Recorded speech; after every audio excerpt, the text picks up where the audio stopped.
All right, and now since it is 1 p.m., I am Midnight, and I am joined by Yancha, and we'd like to welcome everyone here to the 2022 candidate Q&A session.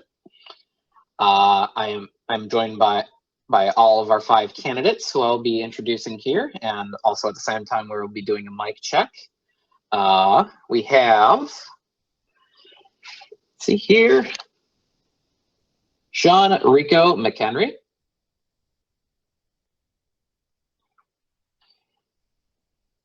We have Cynthia Sin Letterman.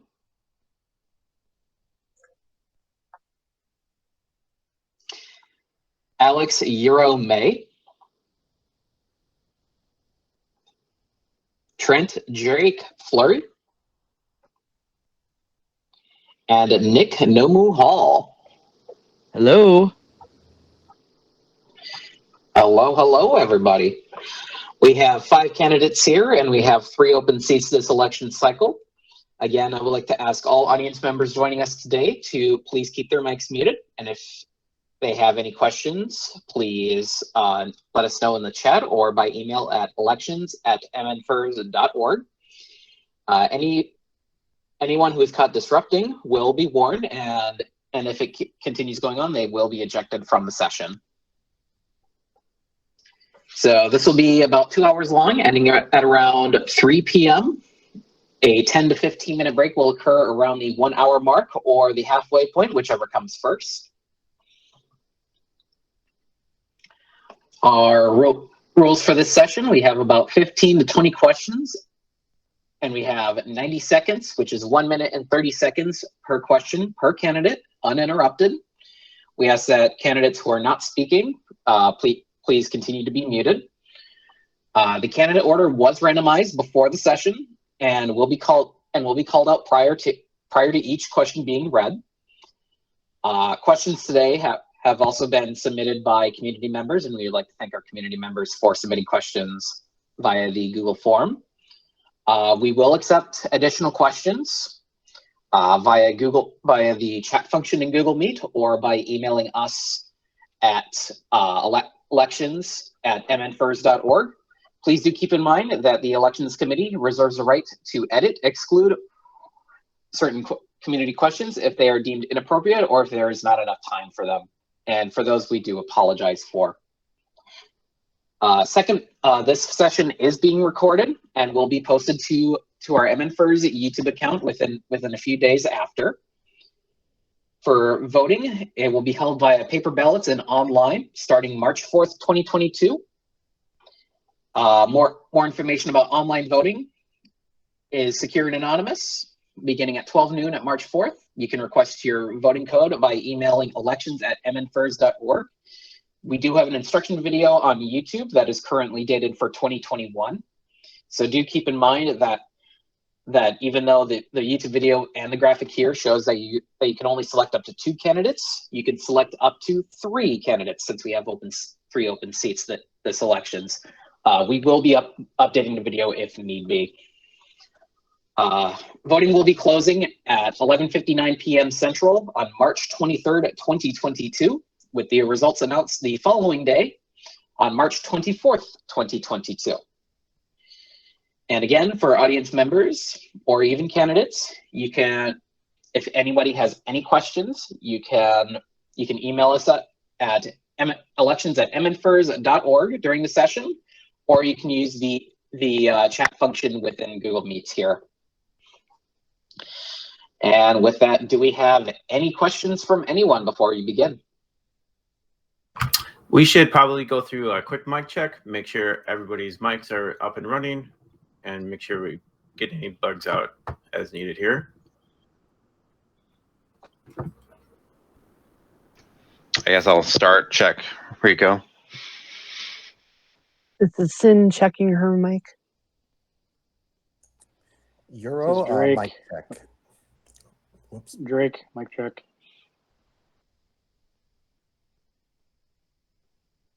And then we had Domu who did theirs earlier. Yep. Or right now. All right.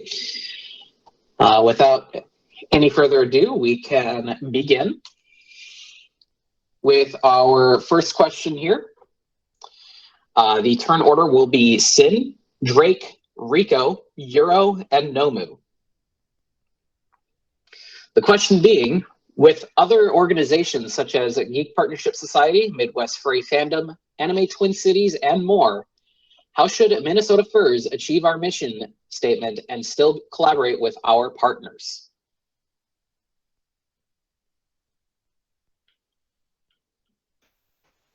And with that, we will begin with Sin. All right. Well, I have worked with all of these organizations already in the past, and we're planning to have plans for the future. Right now with GPS, or the Geek Partnership Society, we have a strategic partnership with them where we work with each other on different events and fundraising, things like that. With COVID, we have had some challenges of doing much, but right now we're working on collaborating with their picnic in June. More details on that to come. With Anime Twin Cities, we're going to have a room party next month and go back to the scene in the crime where we started room parties and promoting Minnesota Furs, and I hope to continue with that in the future. MFF, we have ties with them with Furry, or FCLR, for those who don't know, that's Furry Con Leadership Roundtable, where we share information back and forth about best practices, things like that. Locally, however, I would like to do a different version of the Leadership Roundtable where we work with all the nonprofit cons that work in the Twin Cities area and do the same thing to share ideas and all that. But then COVID came in, so I had to shelve that, but I still want to return to that model so we're all work together, because we're all kind of in the same boat. Thank you, Sin. Now, Drake.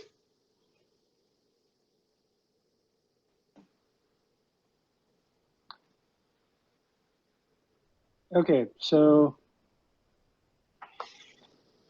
with other organizations such as GPS, MFF, Anime Twin Cities, and more, how should Infers achieve our mission statement? So collaborate with other partners or with our partners.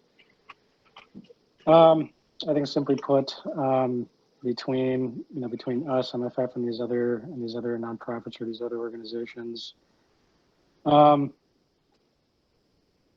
just try to figure out a way to see what common interests we have and see what kind of resources we can pull together, and figure out ways to reach out to some of these other organizers within these organizations and try to just collaborate with, whether it's with our events or sharing some of our resources, and really just kind of see what kind of fun adventures we can try to come up with between now and in the future.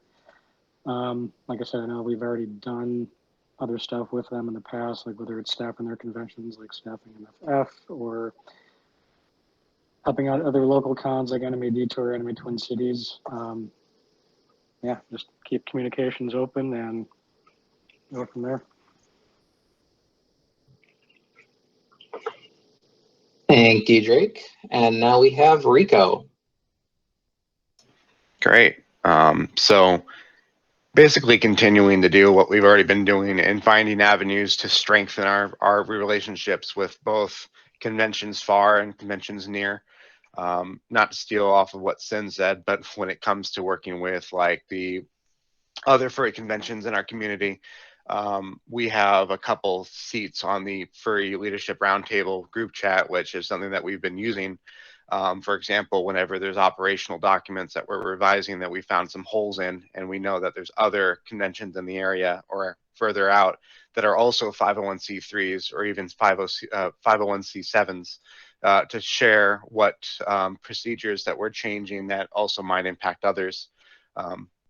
But also when it comes to the local conventions such as Anime Twin Cities and others, working with them for cross promotion, either in con books for immigration or working on things such as room parties, providing whatever resources that we can within reason to help mutually support other conventions in our immediate area. And also maybe outreaching to new conventions that we haven't reached out to, like we're reaching out to anime conventions, but what's to say that we can't reach out to more fandoms and raise awareness on both fronts? So that would be my answer.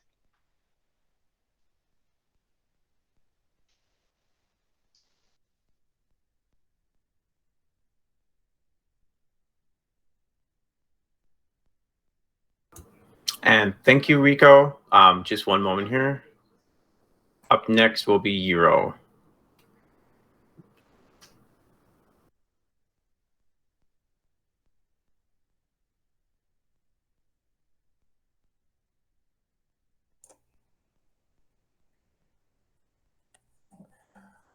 Okay, not sure if the timer has started, but for me, it's just a matter of recognizing that Infers is but one group and that there are multiple groups out there for promotion of other fandoms out there, not only Furry, but also Geek Partnership Society in general, for geek and nerd stuff in general, and also anime as another example.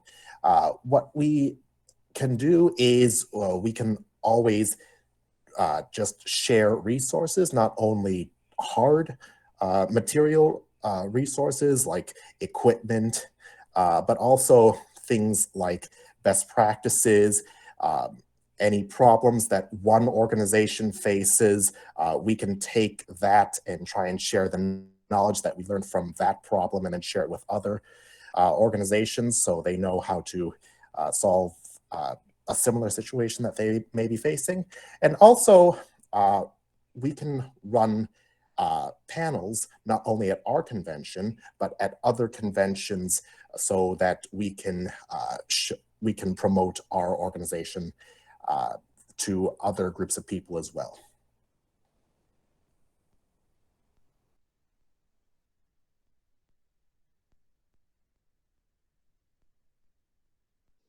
Whoops, sorry, my microphone was muted there.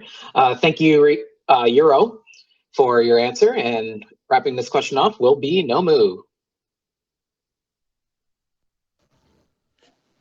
All right. Not to echo what a lot of other people are saying, but I do believe that reaching out to these other organizations and playing off our own strengths and weaknesses and making not only our own organization a lot better in the long run, but also theirs as well is obviously the key to growth for not just Minnesota Furs, but also for the Geek Partnerships Society, as well as all these other organizations that we are already a part of.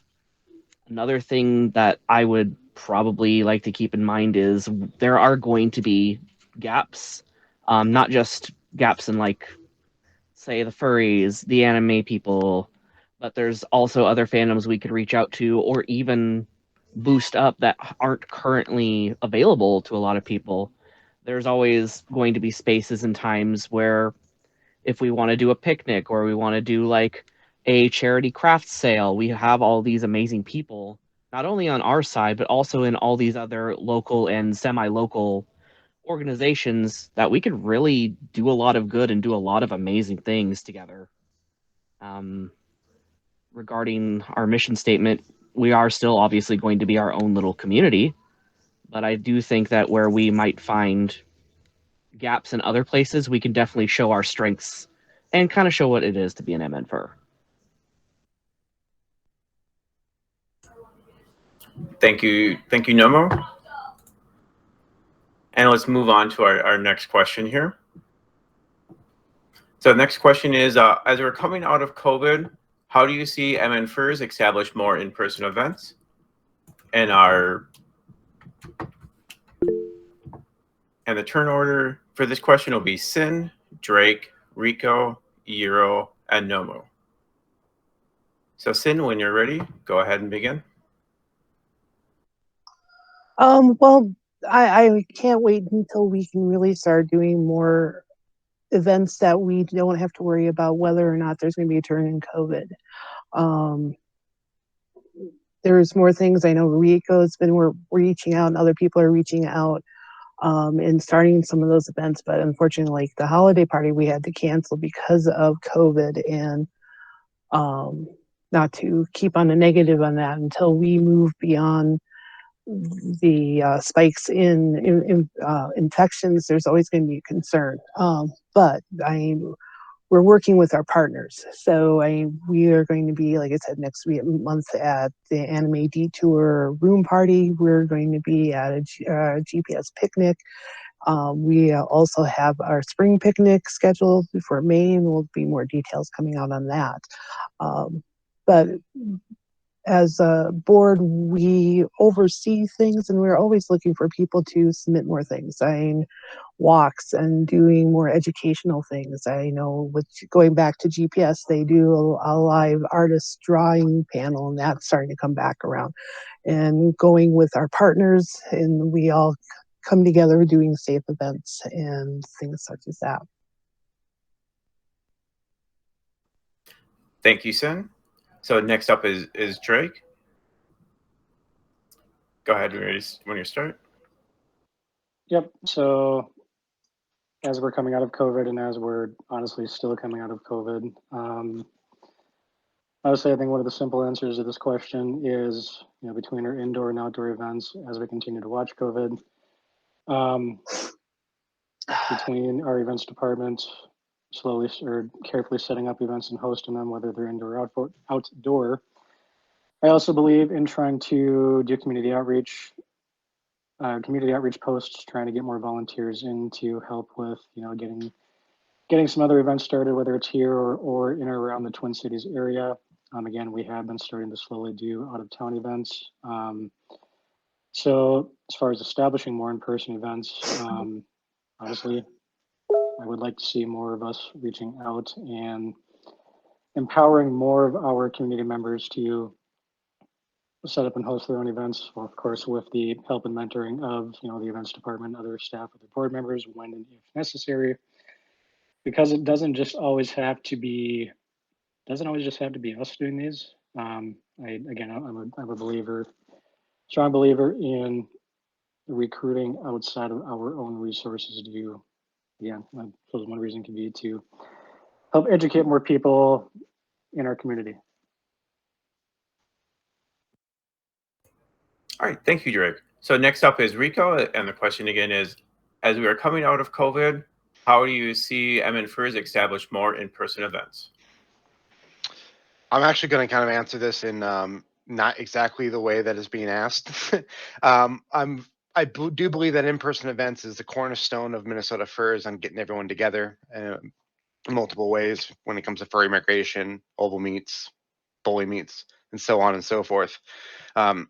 First and foremost is putting our community first to make sure that everybody is safe, and deciding when it's best to delay events, as seen with the holiday party, which is now the Easter party, but also finding a careful balance when it comes to a hybrid or a good balance of both types of events, in both online events as well, because if anything, COVID has proven that there's definitely a subset within our group that either aren't comfortable with going to an in-person event or not ready to make that leap to doing so because they're afraid of not knowing anybody. So in-person events definitely, I think, is our main priority, but also continuing to offer those online options for people so they can kind of ease themselves into our events. All right, thank you, Rico. Up next will be Euro.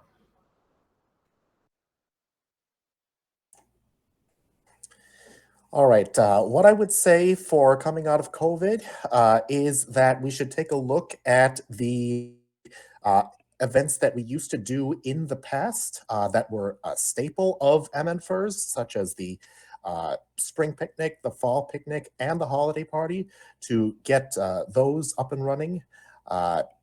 Hopefully as soon and also as safe as possible.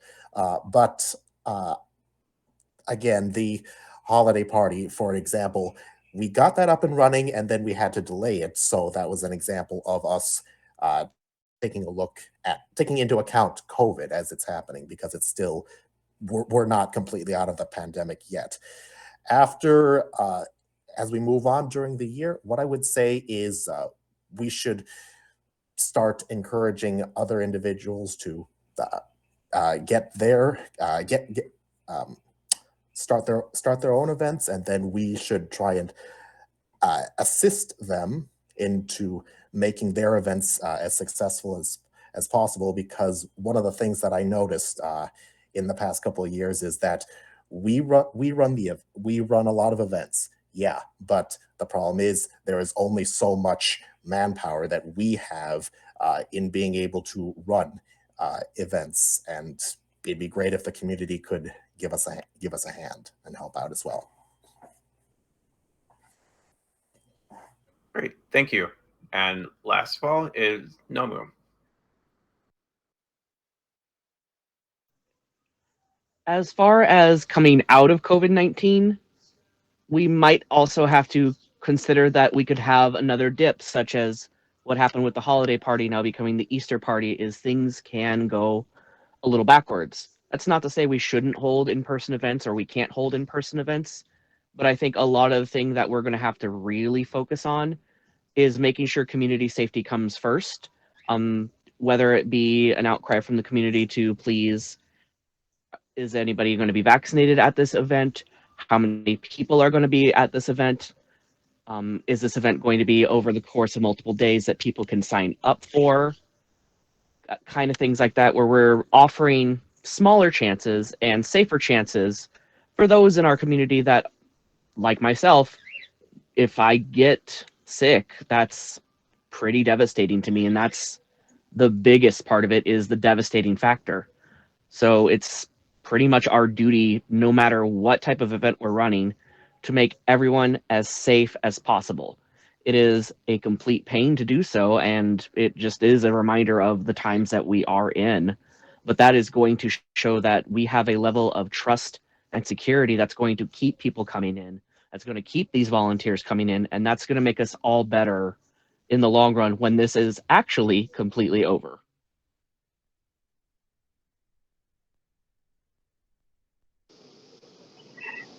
Thank you for that, Nomu. And now we are moving on to question number 3. The turn order for this question will be Euro, Nomu, Sin, Drake, and Rico. The question is, what is your understanding of your fiduciary responsibilities if elected to the board? And we are starting with Euro, whenever you're ready. Okay, for me, fiduciary responsibility, it's a question of knowing when you are able to make your voice heard to the board, and when you are going to run into matters where you're going to have to take a step back from voicing your own thoughts and opinions. For me, my example is that because of where I work and because of the line of work that I do, I cannot voice my own opinion, and I have to stay away from certain aspects of board duties. So, knowing that, I had to take on other duties instead, and then leave the duties that I can't do anything on in the hands of somebody else. Otherwise, it is. Let's see. I believe I'll just conclude on that.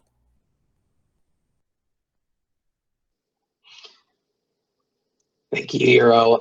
Next up, we have Nomu, whenever you're ready. So I am definitely the new kid in this running, and there's a lot I currently don't understand. I'm going to be up and honest about that. But I do believe that one of the reasons why I was nominated to even run in this election is because I do like listening to the community, and I can take aside any personal beliefs or anything that would otherwise make it a personal issue and set that aside and look towards the bigger goal, which is communicating to the Infers board, hey, this is an issue within our community. What do we do about it? I'm going to be learning a lot of things that otherwise I really haven't known much about. But I am bringing to you the fact that people do talk to me. They feel comfortable to me. They can offer a lot of insight to me without feeling like there is an authoritative figure in the room. And using that, I would really like to put that towards the duties that I will be learning, the duties that I already know how to do but don't necessarily have a name for yet. It's just something like that that I'm going to have to learn and that I'm willing to learn.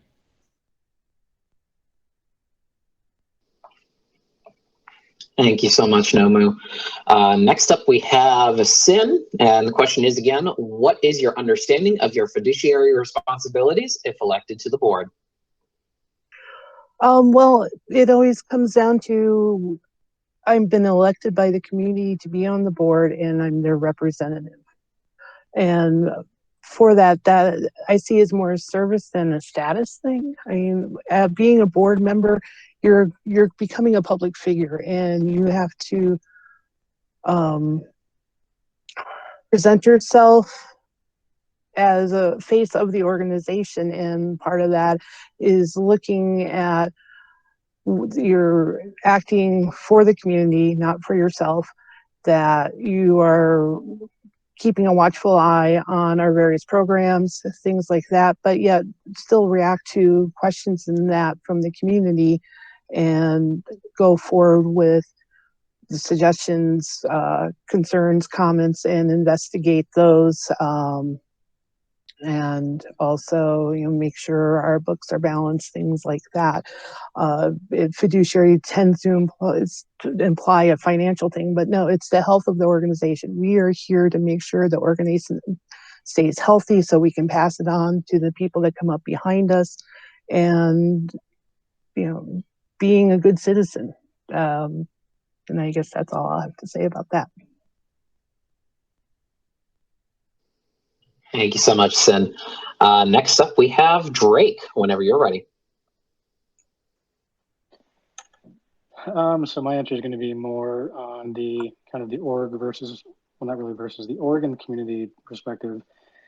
So my understanding with fiduciary responsibilities is all about, responsibility, trust, integrity, right? So for example, if we have a community member or multiple community members that come to us with an issue that they want to remain, something that's more behind closed doors when discussed, it's our responsibility to adhere to those requests, and treat all sensitive material responsibly. Same thing goes for when we are, whether it's something within Infers or for immigration for that matter, or let's say, for example, we're staffing a convention, we're not necessarily in our home state, and we have a community member who's attending that suddenly comes with us with something they want to talk about. Same kind of rules or quote rules and regulations apply. Utilizing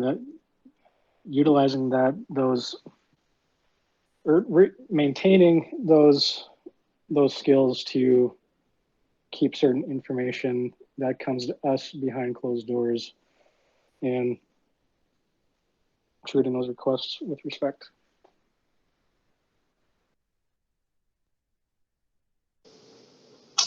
Thank you, Drake. And wrapping off this question will be Rico, whenever you're ready.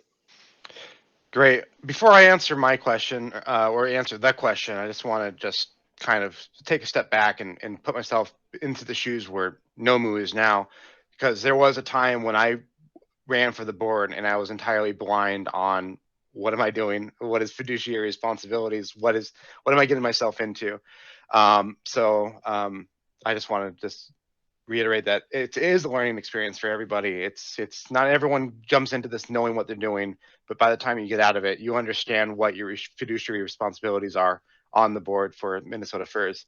But I just want to answer the question with, basically, you're a representative of the org. You're the face of Minnesota Furs, and doing it because you want to do it for the organization and better it, opposed to doing it because you want the popularity, quote unquote, of being on a board of directors for the organization is important. Making sure that it runs like a well-oiled machine and doing your part to make sure that everything runs well together, and being vocal if you don't understand exactly what you're doing and getting help. And also knowing when too much is too much, and to avoid burnout and not feel like you have to do everything, but also being good about delegating out tasks if you're just overwhelmed by what is to be done.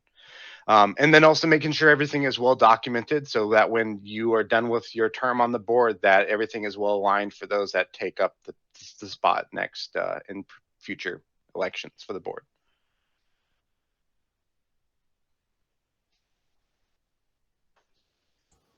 And thank you, Rico. So moving on to question number 4. The question is, what are your plans for educating the public on Minnesota furs from the perspective of our organization existing? What will you provide our community, the general public, etc.? And our turn order for this question will be Rico, Euro, Nomu, Sin, and then Drake. So Rico, go ahead again when you're ready. Great. Of course, I'm at the mercy of the random order to be 2 back-to-back questions. Well, basically, it's kind of multiple different parts to answer this, and there's different ways to educate the public on Minnesota furs and what the fandom is and what we do and how we fit into the equation. I'm probably going to answer with the same thing that I answered with 2 years ago, and that's bettering our video resources online to better explain what Minnesota furs is and what the furry fandom is, especially to things such as like parents that are concerned that their kid is a quote unquote furry and what does that mean for my child. Using the resources of different people that have stepped up to our volunteer page saying that they want to help with different things and utilizing those volunteers to help produce a nice set of videos that we can release and also maybe offer to other organizations as a resource for them to also offer. But also continuing to do what we do best in terms of educating the public in the format of things like panels at other conventions in our area or even our very own convention for immigration. I know that being on the board, a lot of people kind of volunteer themselves to be on these panels to explain what is Minnesota furs and other things. And I think that's just one of several ways that we can educate the public on what we are and what we do. Thank you, Rico. Next up with a question will be Euro. Okay, what I will start off my answer with an instance where, say, somebody just walks up to us and asks, what is Infers about? What are these people doing here at this particular event? First of all, what I would say is have a good, very short, very thorough answer to those individuals to basically explain why these individuals are dressing up, why we're having a particular event, what our group represents, things like that. And then there's also the website where there is an explanation as to what our group's mission is, and also for individuals who are wondering why is their child interested in this particular fandom. That's another way that we can route individuals and to give a more thorough explanation. And then also with the panels themselves, not only at Furry Migration, but also at places like Anime Detour and possibly also GPS. That's another way that we can go about to do more community outreach and to explain what our group represents and what our mission statement is. Thank you, Euro. Next up will be Nomu. And again, the question is, what are your plans for educating the public on Minnesota furs from the perspective of our organization existing, what we provide our community, the general public, etc.? I have already unconsciously done this multiple times in the past, and it is simply explaining that we are a community with a shared interest. And it can boil down to, you have an interest in foxes and fox preservation. I am a fox.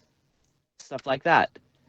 As far as the community goes, you provide, well, Infers provides a sense of safety and security to those that might be a little bit scared because of what the media has told them about furries, or what cousin Joe Bob has told them about furries that they met in, so on and so forth.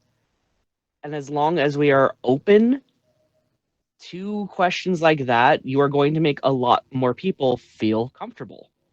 I've also been asked this question while I'm at these picnics, while we are more in the public setting rather than in a more controlled anime con, furry con, so on and so forth. So it's really easy to, for me anyway, to go, this is what we're interested in. And it can be a little scary and overwhelming, but MN First provides a safe, secure, and fun place for not only just children, but for the 50-year-old that just discovered that they are a zebra today, a place for safety, a place for community.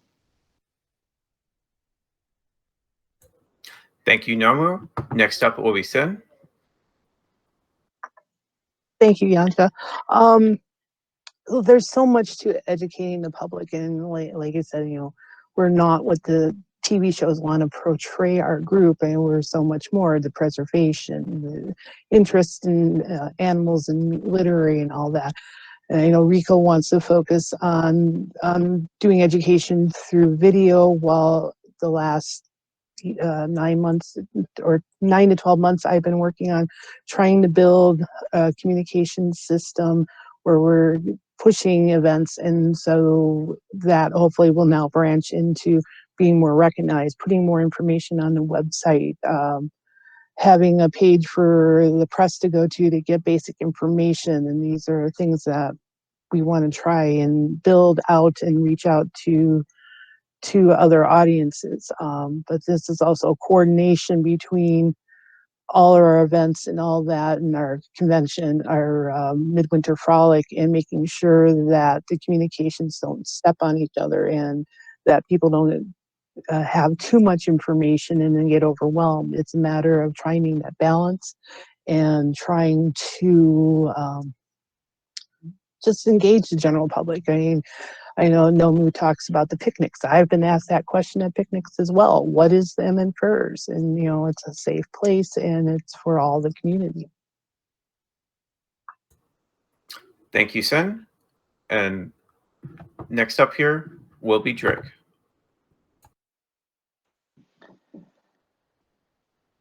I feel like there's, again, many different ways to answer this question. I don't really think there's an incorrect way of answering this one.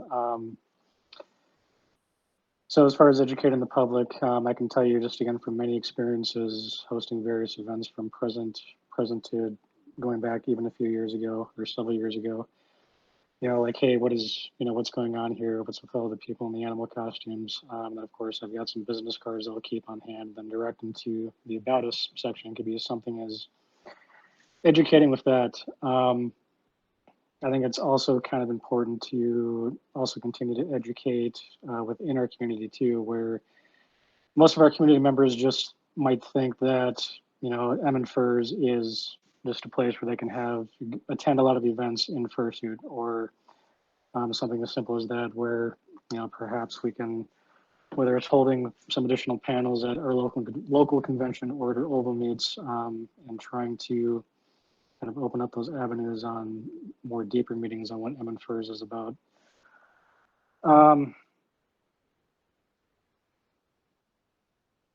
So I think, just kind of being as public facing with it as possible when we have general public and our own internal community members that come up and inquire.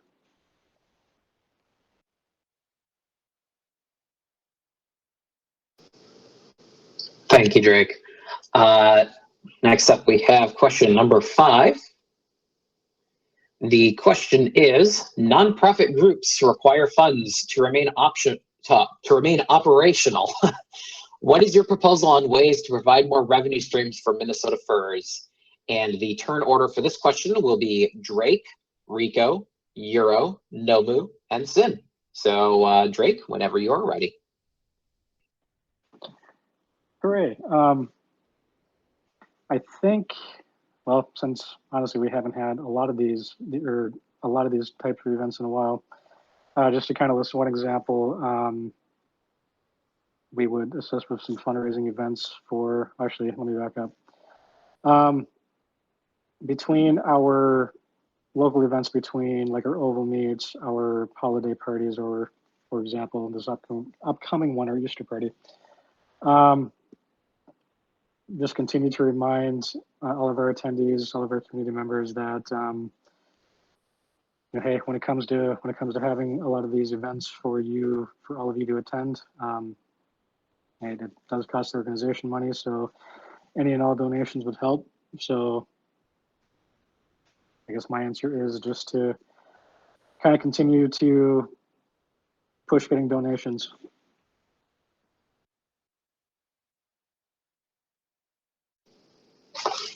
Thank you, Drake. Next up, we have Rico, whenever you're ready. Always a great question.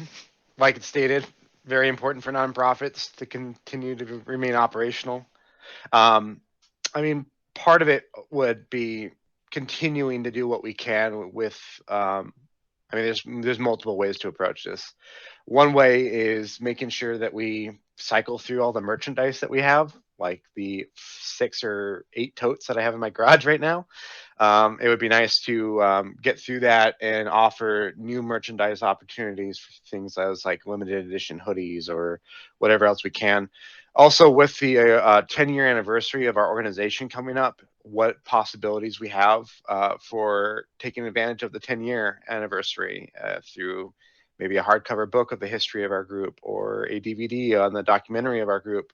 But also working together with the rest of the board and forming some sort of committee of what can we do to better our fundraising opportunities, like when it comes to like the picnic or the oval meets of how can we keep it open for people to attend without making them feel like they have to provide funds to attend, but finding new ways for people to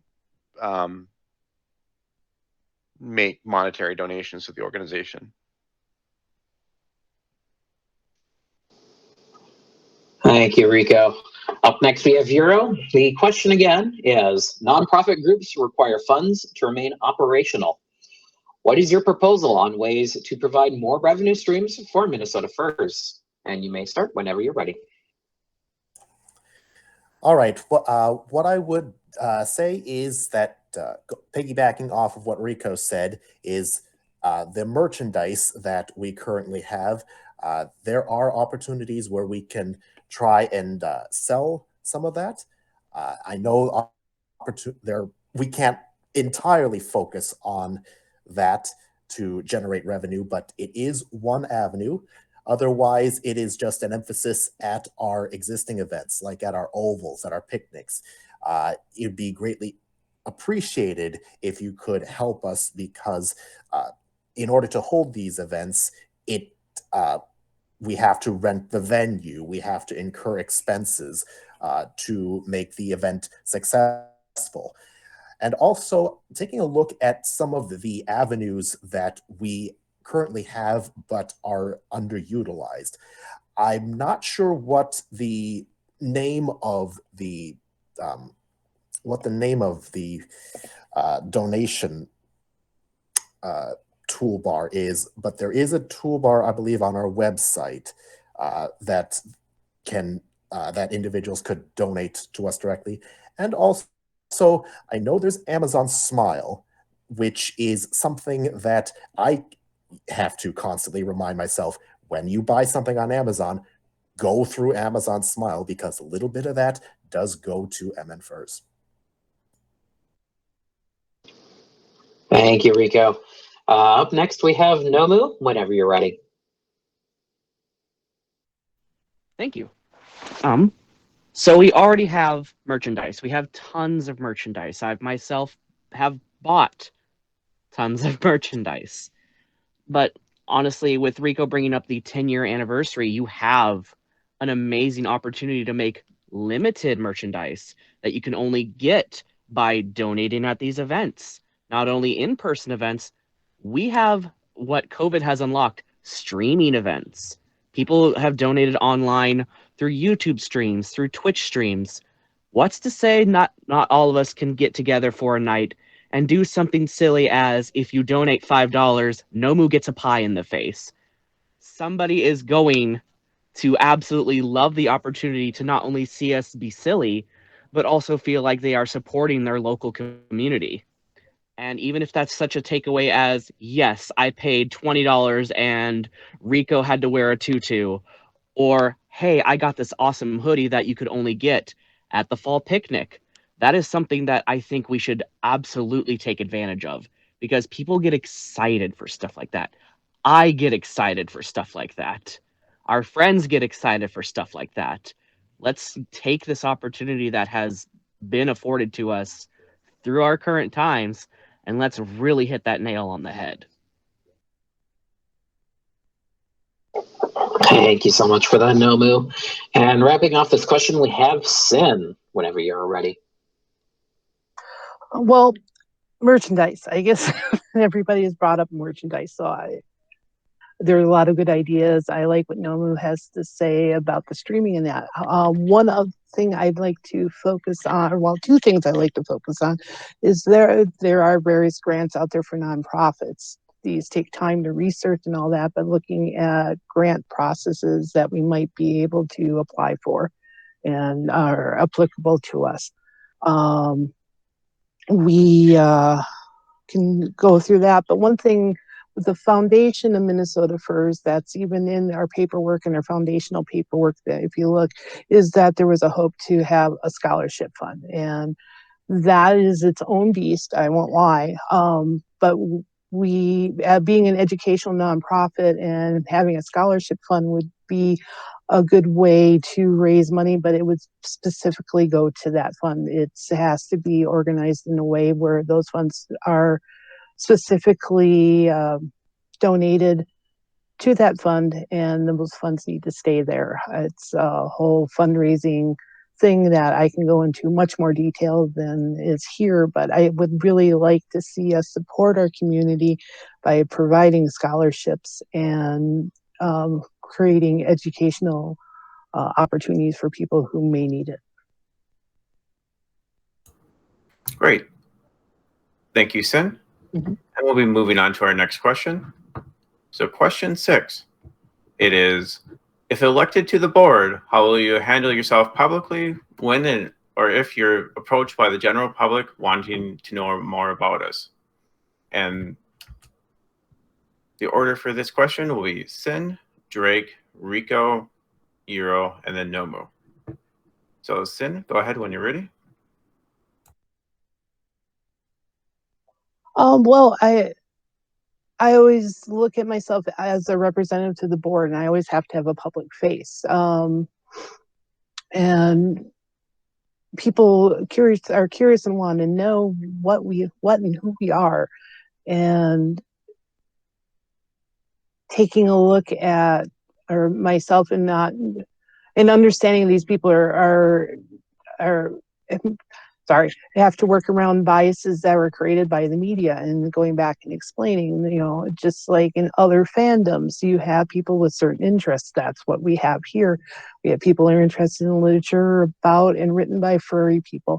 We have artists that like to draw things, and we have people who collectively get around in IT, and they share the common interest of furry, but then they also want to talk about IT, as we'll see next month with the meetup that's coming up, and just showing people that we're just average geeks who just happen to also have an affinity to animals and furries and things like that.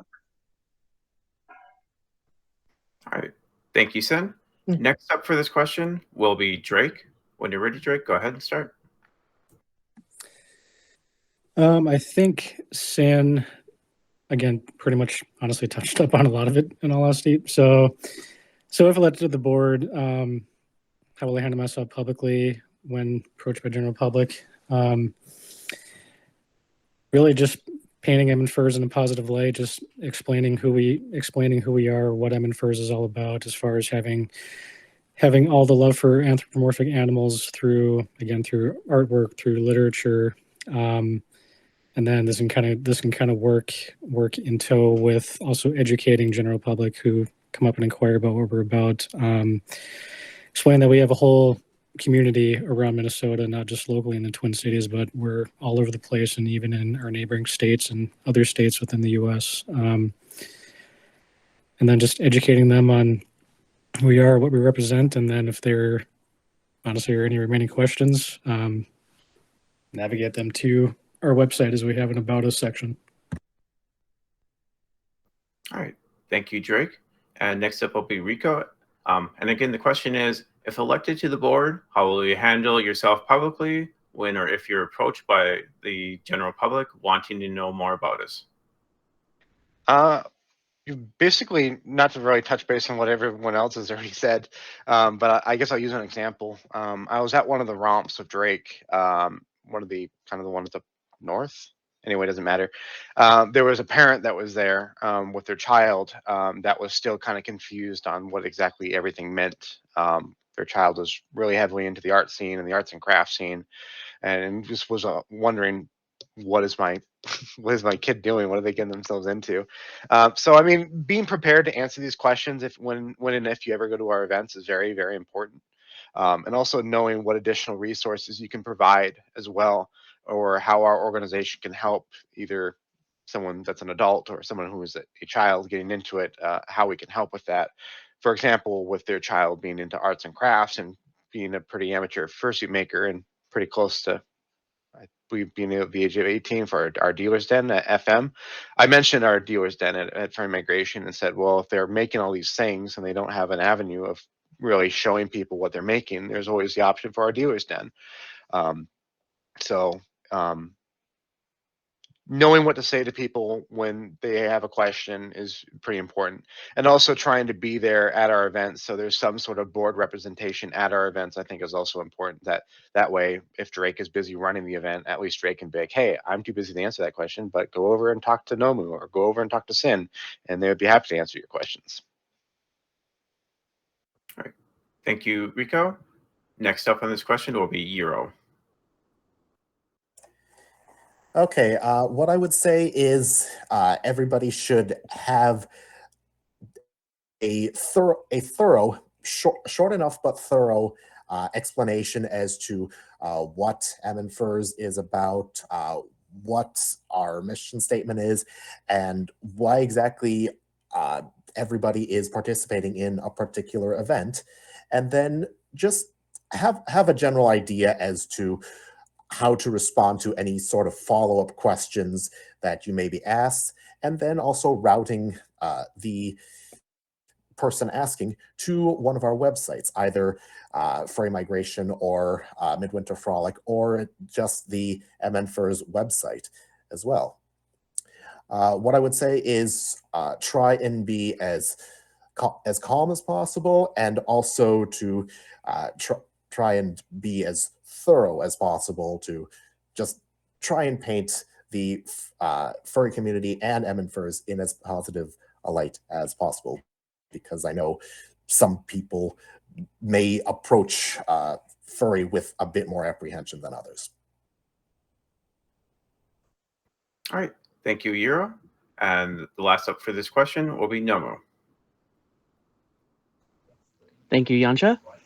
I have a lot of experience with this in another community that I'm a part of, which is the reptile community, which can get a lot of flack because reptiles tend to be scary, or the person with this reptile looks a little scary. I just kind of gently educate them, like, yes, this is what it is, and you may have heard such and such thing, but it's not always going to be true. With furry in particular, and I've had people ask me, what is this about? What are you doing?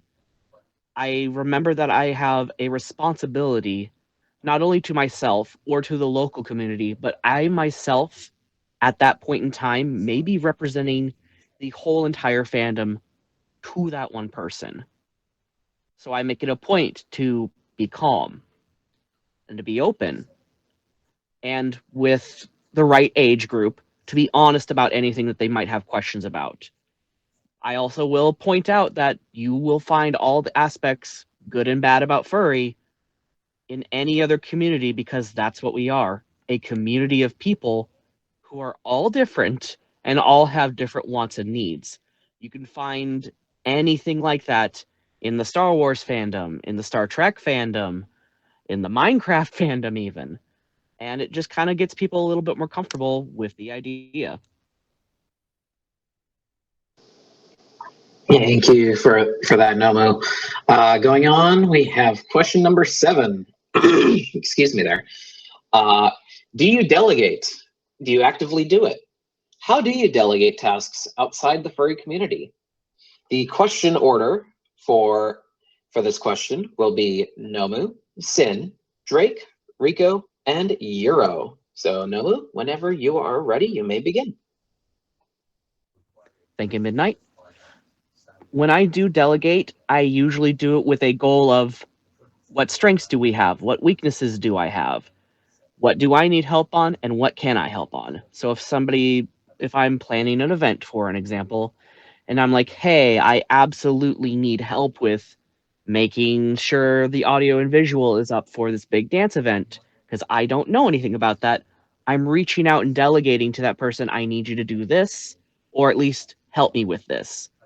I'll also say, like, if I give Drake the task of, hey, I need you to go and make sure that we have such and such item for such and such event, or to do such and such task, that I'm always making sure that you have the ability to do that, and it's not outside your realm of possibility. Like, I'm not going to ask you to go to the moon, but I will, if we need to go to the moon, we're going together. Part of that is also knowing that I'm not going to be able to do it all. To make an event run, it takes tens of people, and we might be lucky to have 5. So it's making sure that I play to my strengths, and I strengthen my weaknesses. And I do the same for anybody that I'm with during that.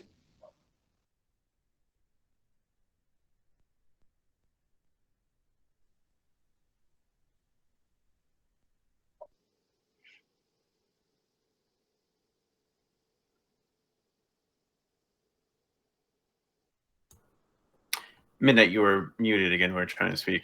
Oh, I am so sorry about that. Thank you, Nomu. Next up, we have Sin, whenever you're ready. All right. Thank you, Midnight. Do I delegate?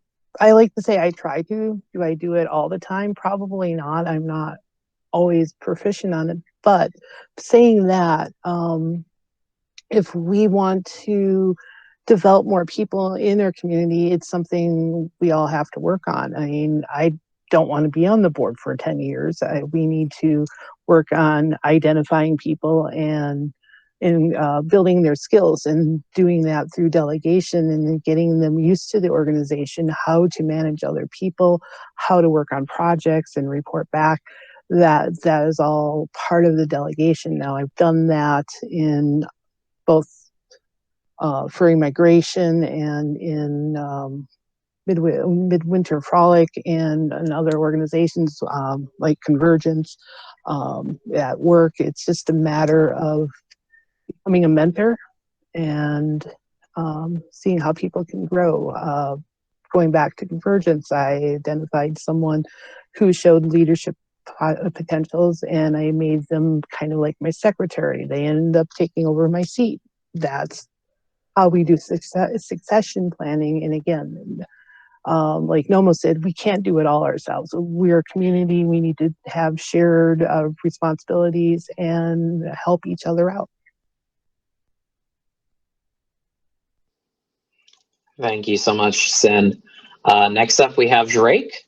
And the question again is, do you delegate? Do you actively do it?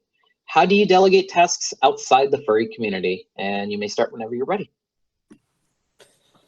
Thanks, Midnight. Do I delegate? Yes, though I could honestly do it a lot more often. Do I actively do it? Again, yes, but could start doing it more often. So, I mean, and this goes from years of experience and just doing events solo, plus also just running a department by myself.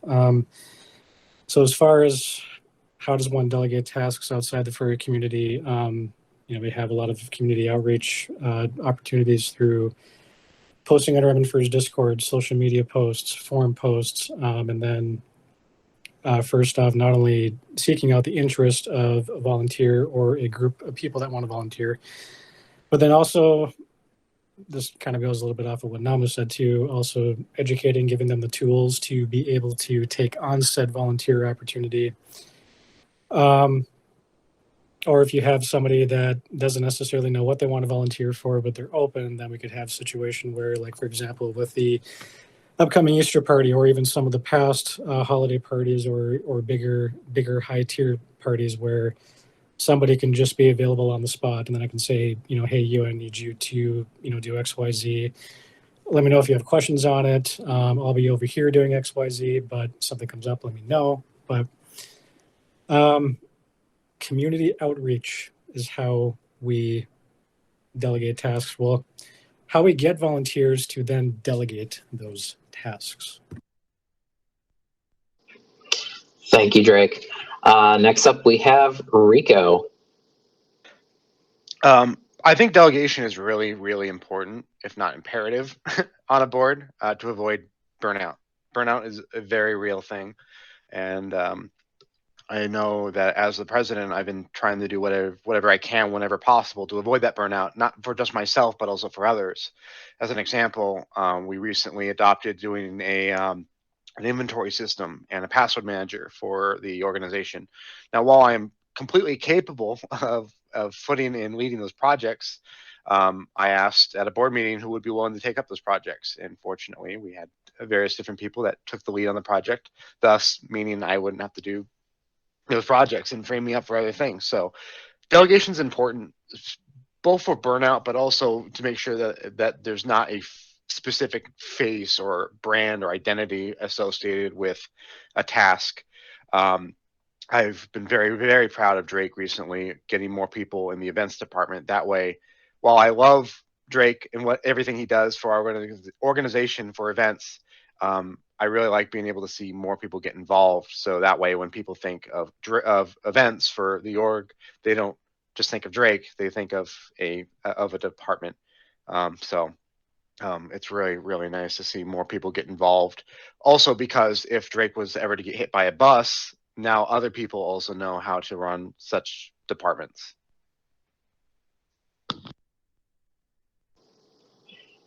Thank you, Rico. And rounding out this question, we have Euro. Okay, do I delegate? To be honest, not very much. I should do it a lot more.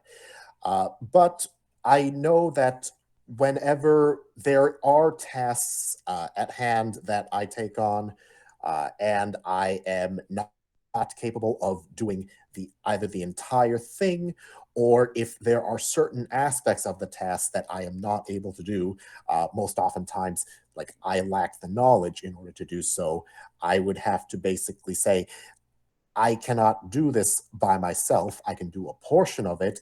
I need help. Could someone help me? Otherwise, if it's a task where it's being approached as a team and I'm only a member of the team, it's a matter of taking the task itself, breaking it into multiple pieces, and then dividing it up amongst the group based on every person's strengths and what that person is most knowledgeable and most capable of performing. All right. Thank you, Euro. So we'll be moving on to our last question before the break. And that question being that Minnesota Furs is a 501c3 with an educational mandate, how, as a board member, will you actively do programs and ideas that will fulfill the education mandate? And the order for this question will be Euro, Nomu, Sin, Drake, and then Rico. So Euro, when you're ready, go ahead. Okay. The first thing that comes to mind is going to the conventions and then doing more panels, specific areas that individuals have knowledge on. And then also the thing that comes to my mind is integrating certain educational aspects and programs into our events themselves, such as Midwinter Frolic. I believe when the youth program was up and running, we were trying to have an educational component in there as well. So it's getting those back up and running. So that's where I would most focus my attention on. Thank you, Euro. Up next for this question will be Nomu. Thank you, Yancha. So with education, that could mean a lot of different things, and I will admit this is something that I'm not 100% knowledgeable on. But what I can offer is, what do we educate on? How do we do better on that? And how do we get that out into the public? How do we get that out to the people that do need it? With education, I can think of animal education.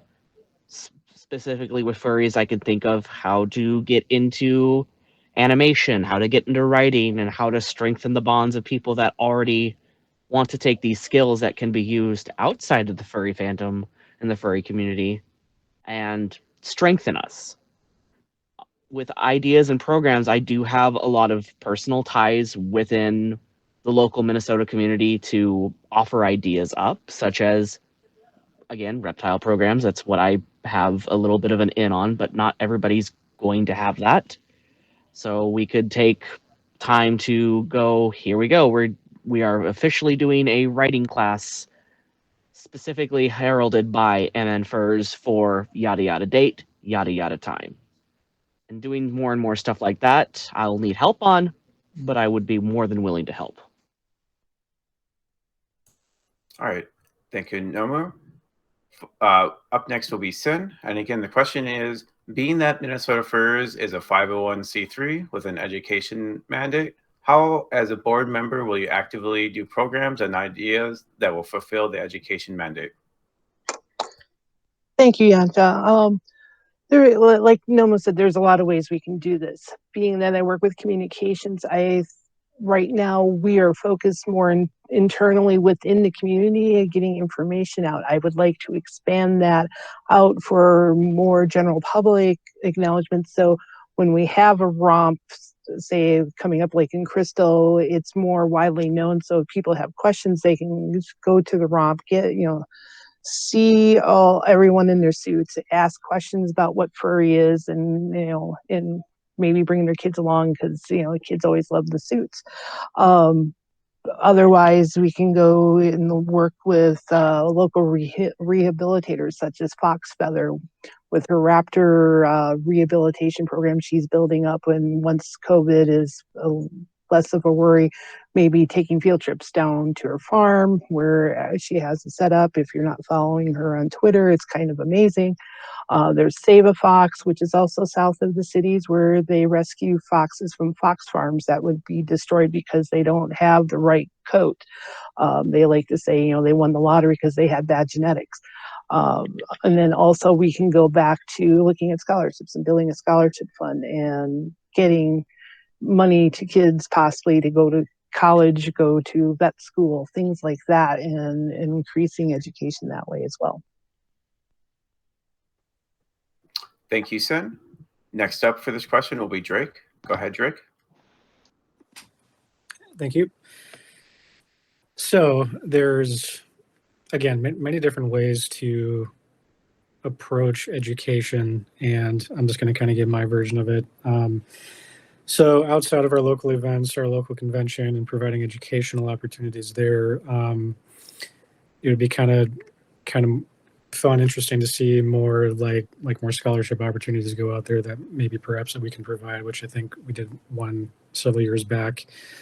The name escapes me on who we did it for, but then have more other educational opportunities for, just maybe to list an example.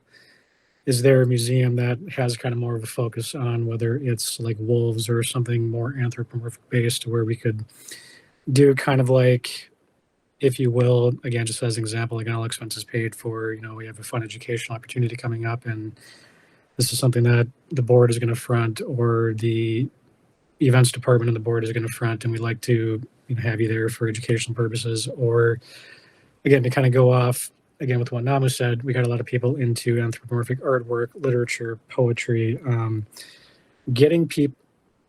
doing a community outreach, finding people who may be interested in helping in educating this, or who might have more experience to provide share their experiences with others and kind of, help spark inspiration with some of those people, right? So that's my take on it. But yeah, again, there's many ways for education. So. Thank you, Drake. And the last up for this question is Rico. Go ahead and take it away. Great. So I think we have a lot of educational resources and panels and whatnot at Furry Migration, which is great for Furry Migration, but doesn't do us a ton throughout the rest of the year. I think it would be really cool if we found a way to take these wonderfully talented people that bring these panels to our convention and maybe find a way to bring it outside of the convention. There's no reason it has to happen at the convention.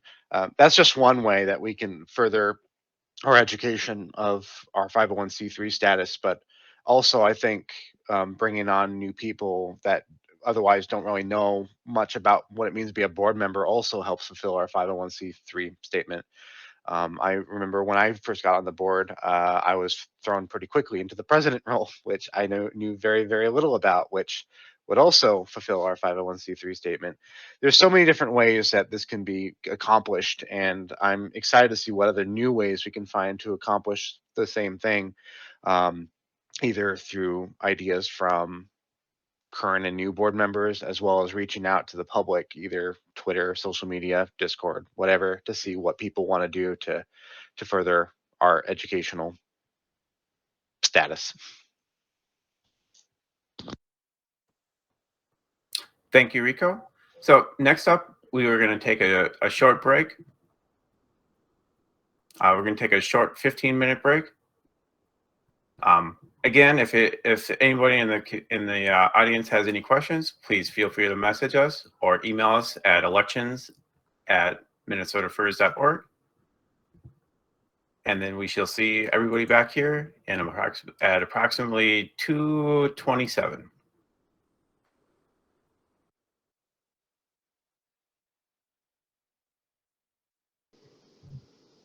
All right.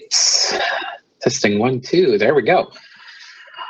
Welcome back, everybody, to the second half of the 2022 Board of Directors Elections Q&A session. We have a few more questions to go through with the candidates. And of course, as soon as I hit done, all the handwriting is going to go away, just like that.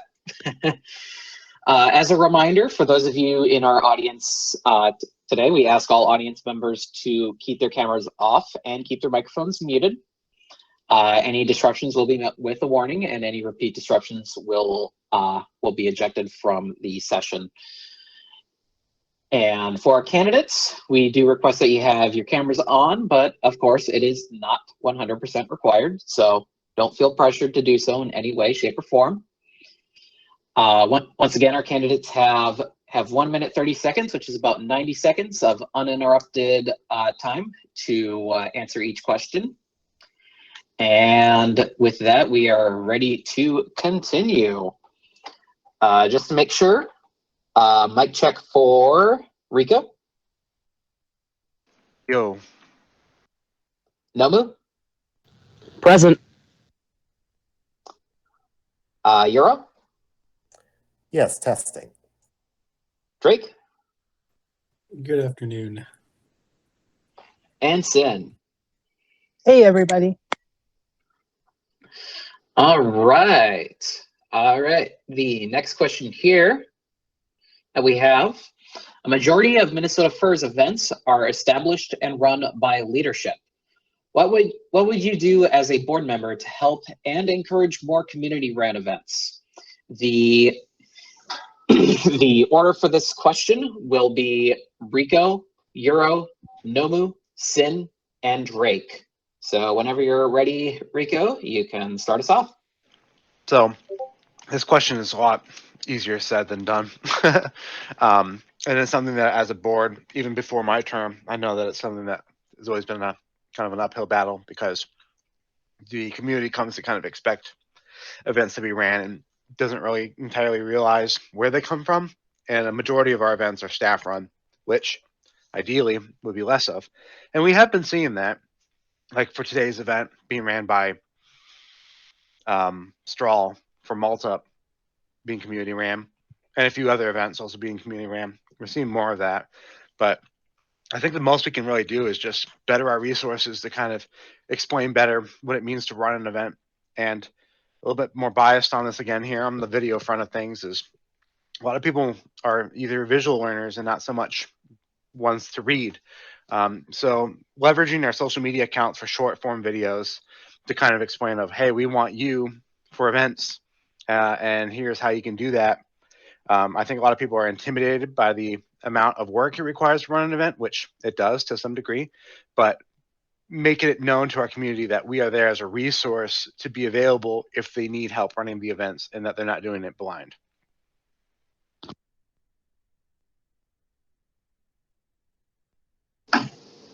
All right, thank you, Rico. Up next, we have Euro, whenever you're ready.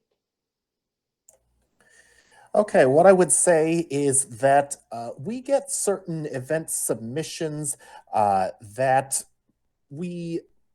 it feels like they are partially developed, and then they don't.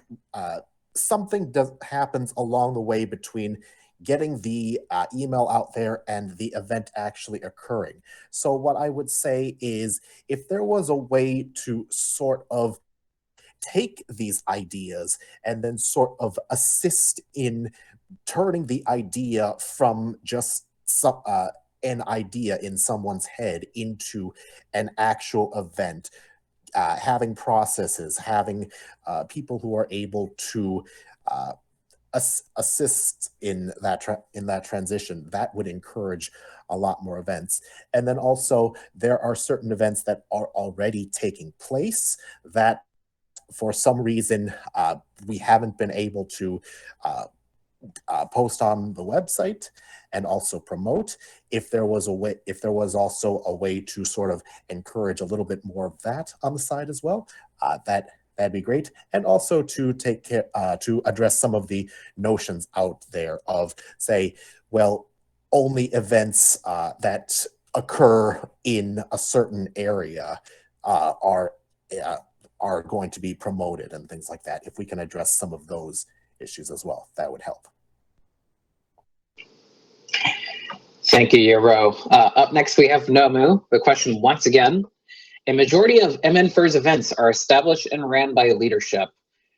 What would you do as a board member to help and encourage more community-run events? And you may start whenever you're ready. Thank you, Midnight. I think a question like this can suffer from the problem of anything promotional, which is you're going to send out 100 invitations or opportunities, and you only get one bite back. It's a little difficult when we are offering such and such events and offering experience, but as others have already said, there is an intimidation factor of, I'll put myself for an experience. I live in Western Wisconsin. I'm not actually in Minnesota personally. I'd love to see more events that are a little bit closer to me rather than driving into the cities. I have had no idea how to absolutely get that started and no idea where to go and get that started.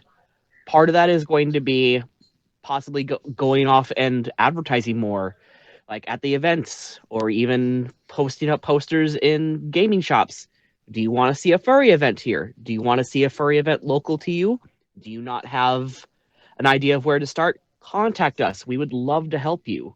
That's something as a community member I was looking for, and now that I would like to become a board member, I'd like to see a little bit more of that pushed through, even if it is only one bite out of 1,000 invites. Thank you, Nomu. Next up, we have Sin, and you may begin whenever you're ready.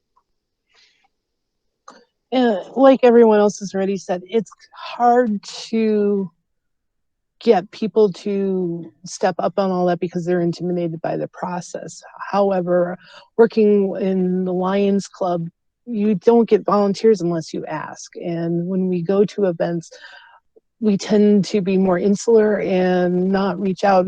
I think we need to go and talk to people, find out what makes them excited, find out what makes them unique, and see how they want to share that with the rest of the community. And then we can go on and support them in building an event. I didn't expect us to have a rock climbing adventure. Rico did that, and it was well attended for that kind of event. So what else does somebody in the community want to share with everyone else? And then we can do the social media pushes. And then we can also do not necessarily in-person events, but we can do more streaming online, which we haven't done. So if we have an artist that wants to talk about how to draw a certain type of animal, and we can do a live stream of that and get people engaged and promote it on their website, promote it on social media, and just educate people on how we can support them better on these types of things. Because like Rico was saying earlier, if we continue to do all these events, we're going to get burned out. Thank you, Sin. And then wrapping up this question, we have Drake. And whenever you're ready, take it away. So as a board member, what would I do? As the events department head, I've already been starting to slowly start some of these processes where, like, for example, there's there's 2 or 3 event running 101 guides that are on the forums, which I think would help to, one, make those more visible, but then figure out more ways to find more simplistic versions of said documentation where it's easier for somebody who's new to it to understand and then not get intimidated by the fact that it's like a 3 to 4 page document with very detailed wordy outlines, right? So that a lot of those processes have already started, but again, kind of to go on what Namu said, who's in Western Wisconsin, not really sure how to get a lot of that started. Some of that documentation is there. That is actually, again, something as in the events department that we're working on. It's just a slow process. So with some of these out of town events that we've already had, granted they've pretty much been set up and ran by me, just to really to kind of start that, hey, we're getting some of these going, but eventually I want to see if there's somebody else that wants to run with these, and hence why we're trying to get some documentation out there. Again, probably work on making that more visible. But I would also like to get some more posts out there. This goes out to what other people have been saying.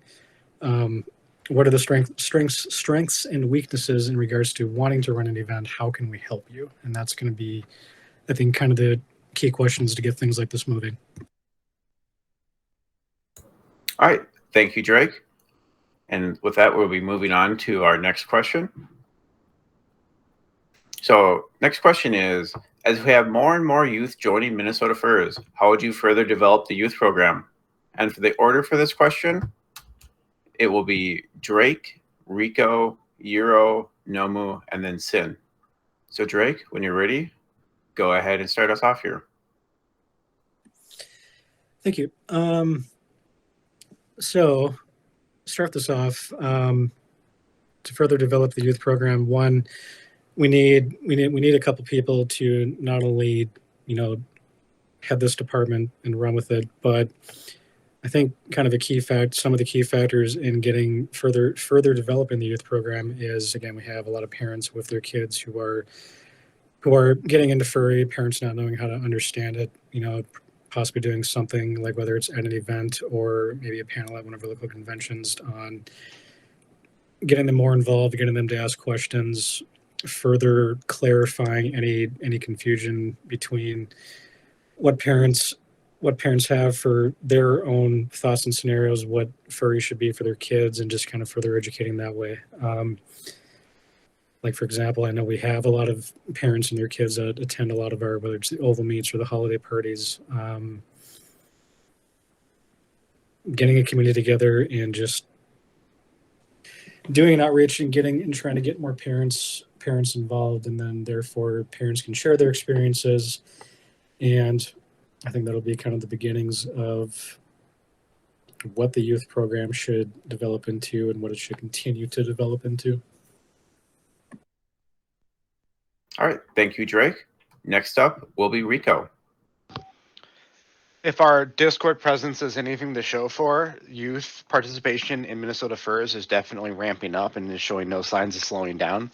And honestly, the youth of Minnesota Furs is the future of this organization, and I think that should be well addressed. So with that being said, I know with the malt group today on the forums, you can see that a lot of people were youth that had +1s of their parents. Ideally, we would have had somebody on the board there at that event, or at least somebody that has knowledge of the organization pretty well to answer any questions of those parents. I'm sure there probably will be some. But further developing the youth program, I think, starts with finding good leadership for the youth program.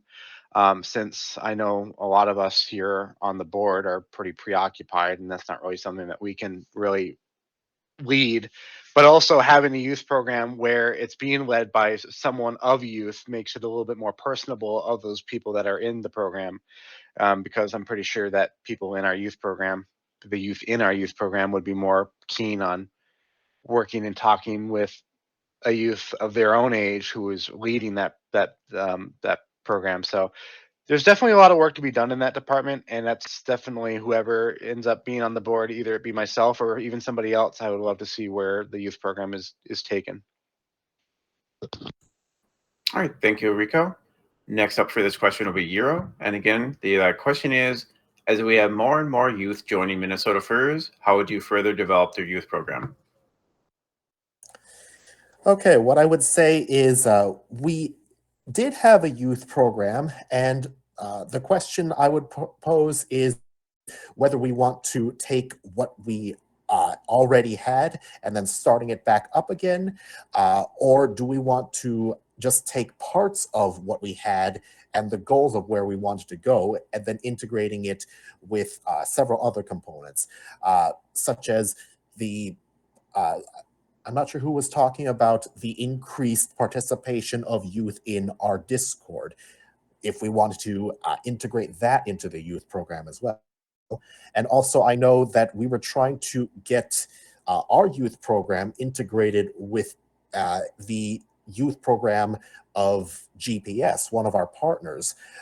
So it's I see it as a way that we can combine and pull in more staff, more resources, so that we can have a youth program that gives more options and shows the youth, like, look, these are some of the things and some of the hobbies that you can get into, and give them some options, show what's out there. All right, thank you, Euro. Next up for this question will be Nomo. Nomo, go ahead when you're ready. Thank you. When it comes to youth programs, I honestly think about the ones that I had participated in or didn't get to participate in when I was younger, about 5,000 years ago. So I'm going to treat it as that is a stepping stone for not only just the general average young kid, but there might also be some people where this might be their only thing. This might be their only escape or even safe place to go to when there's nowhere else to go. And as adults that are setting up this program, I do think that we do have a responsibility to leave our community better than when we came to it. The scholarships, and I know Sin was talking about that a lot earlier in other questions, but this would be a definite place where we have we have scholarships available through here. We offer programs such as we have coding for computers, we have libraries that you can go to, ride shares, whatever. And not only that, but I do like the idea of having the youth elect their own leaders that are already comfortable talking with us big, bad, scary adults, but can also get that practice to lead themselves, because later on down the road, they're all going to be taking our places. And it might be better to set them up with the stability and structures now rather than later when they're like me coming in as an old fogey. All right, thank you, Nomo. Last up here will be Sin. Thank you, Yansha. As the board member who has a youth program under myself, there's a lot of history here. While working for multiple years at Furry Migration, I was noticing an uptick in youth showing up there, to the point that in 2019, we had 130 youth and parents attending the youth breakfast. During COVID, we didn't have many activities and whatnot, and there was changeover to where I took or had the program under me. We tried restarting it, but then realized that we have a lot of legal liability working with youth, and we don't understand it fully. So right now, as we are putting together some of our legal responsibilities and getting the foundation set, then we're looking back at how we can do the best for our youth in our community. Just liability things. I appreciate the ride share, but we have to look at guardians and all kinds of icky legal stuff, like if someone gets in a car accident when they have a minor in their car, what happens then? There's just a ball of wax that we have to work through before I think we can provide a safe and protective community for our youth. And it saddens me, but we need to protect the organization first, so all ages can participate in our community. So, thank you. Thank you, Sin. Moving on to our next question, number 11. What is your previous? What is your previous experience volunteering for nonprofit organizations, both as a volunteer, staff, and board member? The question order for this will be Sin, Drake, Rico, Euro, and Nomu. And with that, Sin, you may begin whenever you are ready. Thank you, Midnight. Well, I've been involved in 501c3 nonprofit geek groups since 2000. I started out in Convergence, which is a sci-fi and fantasy con here in town. It's gone up to as much as 6,300 people in attendance for that convention. I sat on the board for them. I've also crossed over to anime and worked with Anime Detour and Anime Fusion, working as staff or just volunteering as needed. And then I've been on the board here for Infers for now 2 years, after being senior leadership for Furry migration for 7 years.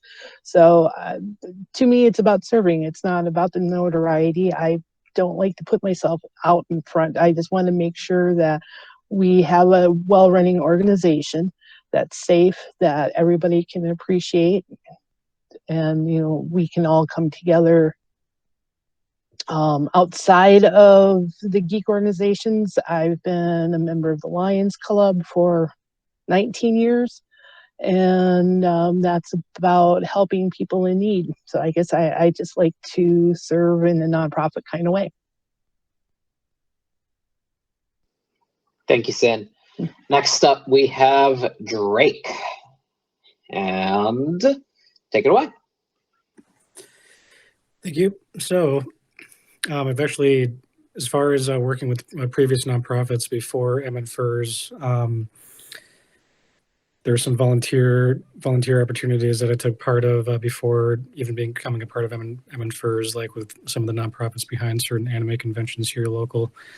Otherwise, most of my volunteer opportunities have been within Infers. This goes all the way back to 2012 when I volunteered for one of the Zoo events at the Como Zoo. Then eventually Infers started forming their steering groups, which I got to help with a research and division group, dabbled in the volunteer area, then eventually found my niche in events. This was probably around 2013, 2014. Yarrick ran that at the time. It was eventually handed to me a couple years later when he wanted to do photography. So yeah, I've just been furthering my skills with that ever since, and then eventually I started jumping into furry migration. But again, I could sit here and list things all day long.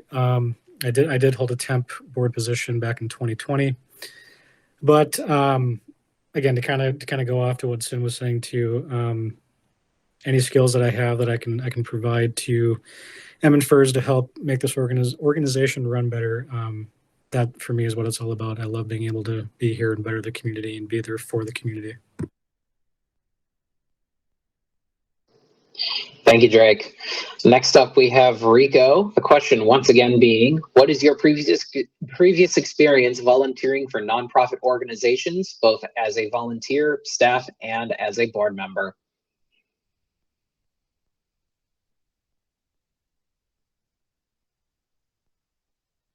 We are having some technical difficulties. We apologize. I'm here. Apparently, the moment I unmuted my mic, my whole desktop crashed. So that's a thing. Oh, Am I fun. ready? Can I answer? Anyways, yeah. So the question once again: what is your previous experience volunteering for nonprofit organizations, both as a volunteer, staff, and board member? So I mean, it's pretty clear already that I'm already have the experience on Minnesota Furs for the previous 2 years. So I'm going to go ahead and just skip that one. My experience beforehand, though, is out in New Hampshire. I was a staff member for a nonprofit organization or TV station out there, which gave me some insight from the other side of things of what it means to work for a nonprofit organization. That one was a little bit different than Minnesota Furs, but there was a lot of overlap when it comes to different things like having volunteers, and there was a board of directors. And while I wasn't involved with the board on that front of things, it was definitely had some insight into doing things like the bylaws and everything. But other than that, there's really been no huge experience for me with being a board member, which is where I think being a board member for Minnesota Furs, even though we're furries, and a lot of people must think like, oh, it's just a furry group, there's no structure to it. It's been very informative of like what goes on behind the scenes for a nonprofit in terms of being a board member. And so it's been very instrumental for me to learn what that exactly is.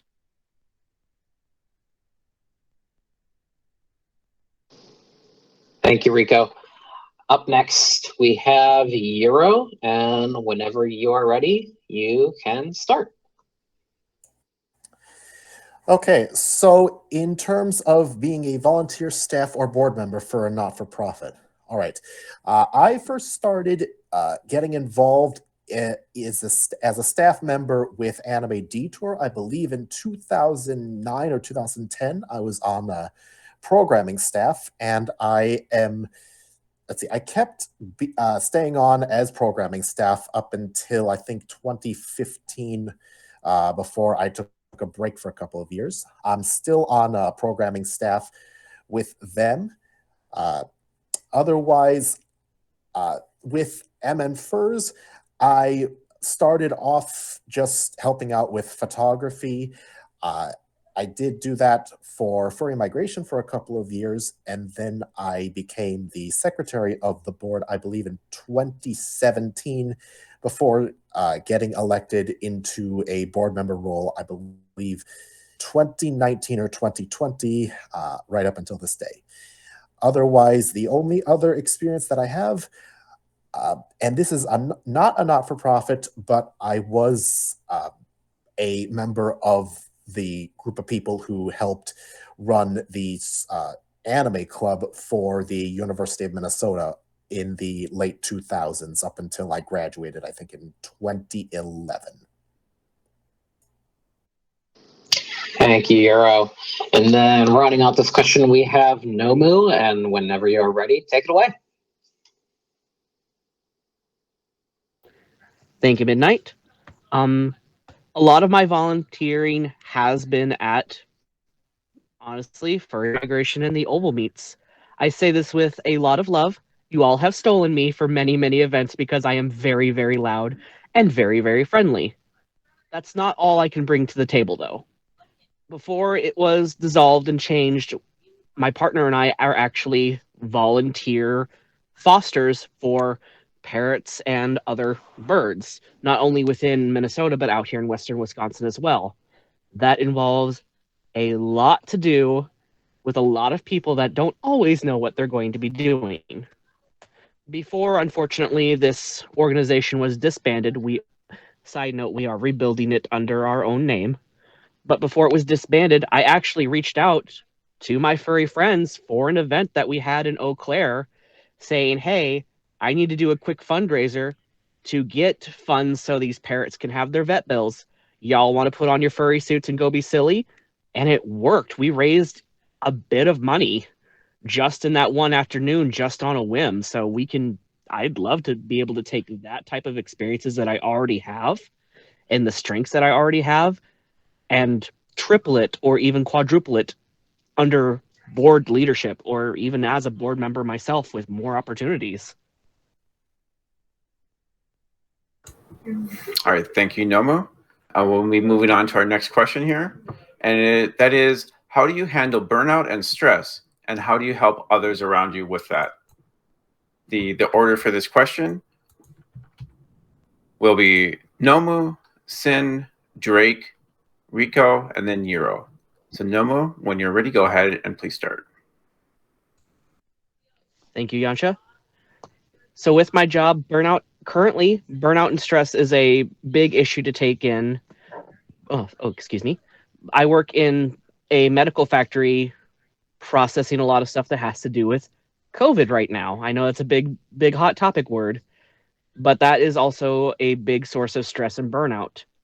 To alleviate that, I look to my community, not only just my greater community, but those that are closest to me, such as my partner, my friends, my activities.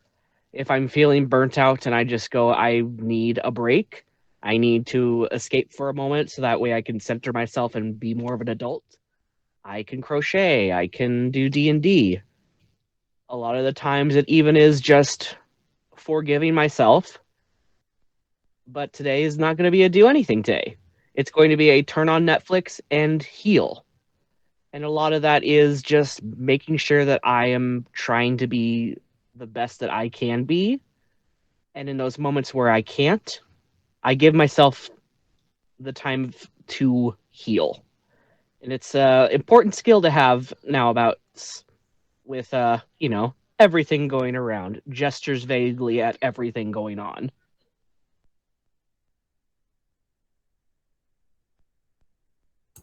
Great. Thank you, Nomo. Next up will be Sin. Please take this away. Thank you, Yansha. With all the years that I talked about volunteering, it was a learning process where I used to just throw myself in until I burn out. And as I worked my way up into leadership, I learned that if I'm burnt out, I can't take care of my people. So now I try to time out. I try to, take time to do some needlepoint because it's very portable, because I can't crochet. Kudos to you, Nomo, because I cannot do that. But then I also do some role playing. I do some board games. I try to be social and not hide, which is something that I used to do a lot when I got burnt out. But now looking forward and being leadership, and it's now learning a new skill of watching others and seeing how they are talking about things and making posts and just going, hey, how are you doing? Just taking a side moment to check in with people to make sure they're not overburdened, because it's so easy to do, and we do this a lot in this community because we want to have nice things, and people aren't always self-aware. And again, if you can't take care of yourself, you can't take care of others. And as a community, we need to make sure that we're all doing well and staying healthy.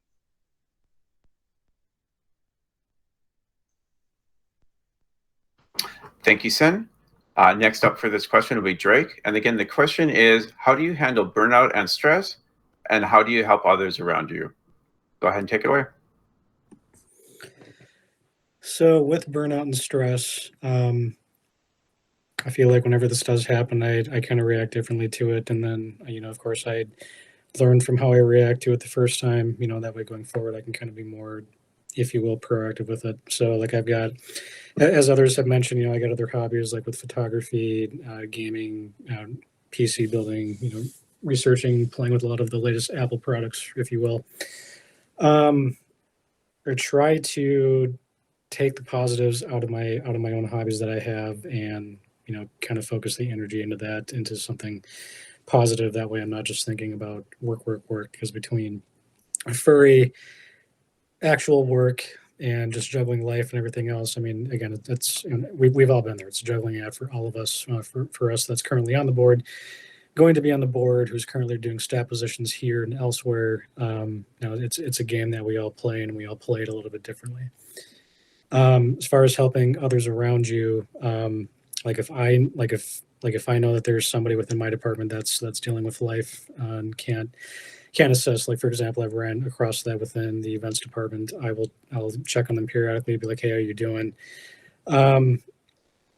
Is there anything that you just want to talk about privately? Is there anything that I can help you with? Because even though they're staff, I also want to try to be a friend too. So if there's anything I can do to help somebody around burnout, I will do it. All right, thank you, Drake. Next up is Rico.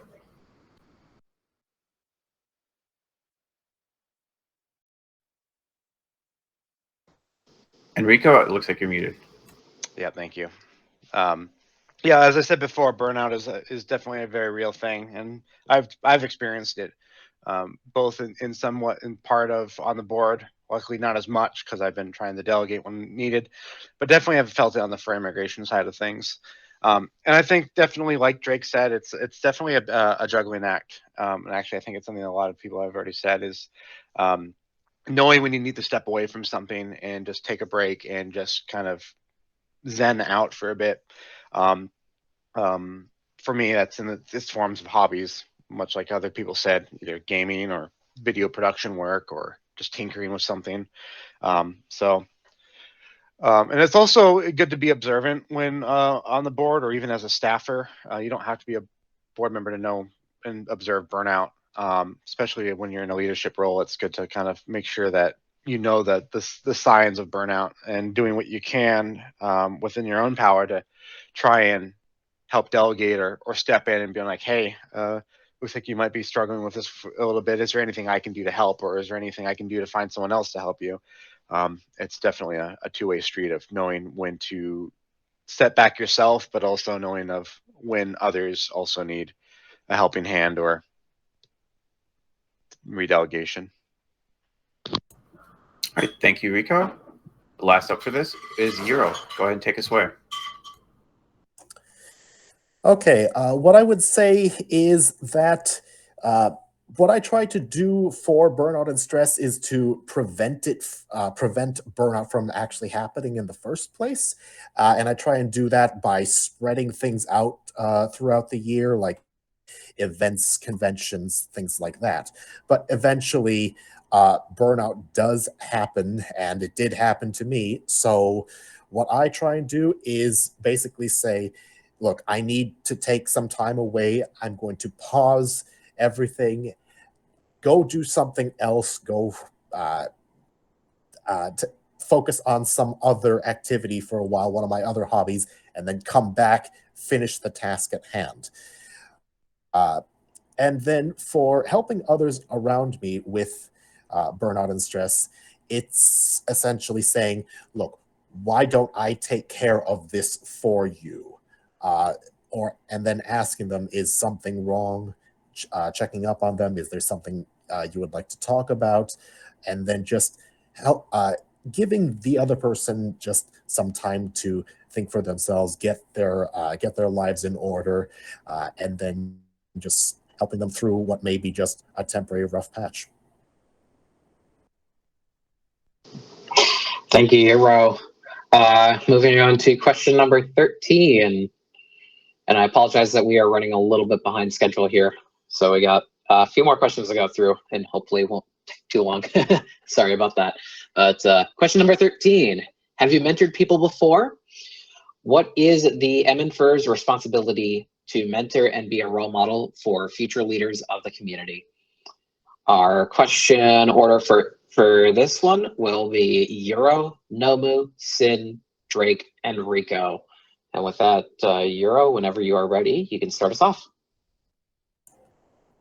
Okay, mentoring other individuals. This is something I haven't really done. I have mentored, I believe, one person at work, and that was about it. When it comes to mentoring other individuals and being a role model for future leaders of the community, what I would say is that there is more to being a leader or a successor to yourself and other individuals than just the technical skills. It's also a question of knowing how the community and how certain matters work in an administrative fashion. So it's basically showing people the ropes of procedures, showing people other resources that you have in addition to the technical aspects, and then just giving people like a chance to slowly integrate themselves into being your successor, so to speak, rather than just say being thrown in there and then leaving the other person to just fend for themselves. Thank you, Euro. Next we have Nomu, and whenever you're ready, go right ahead. Thank you, thank you.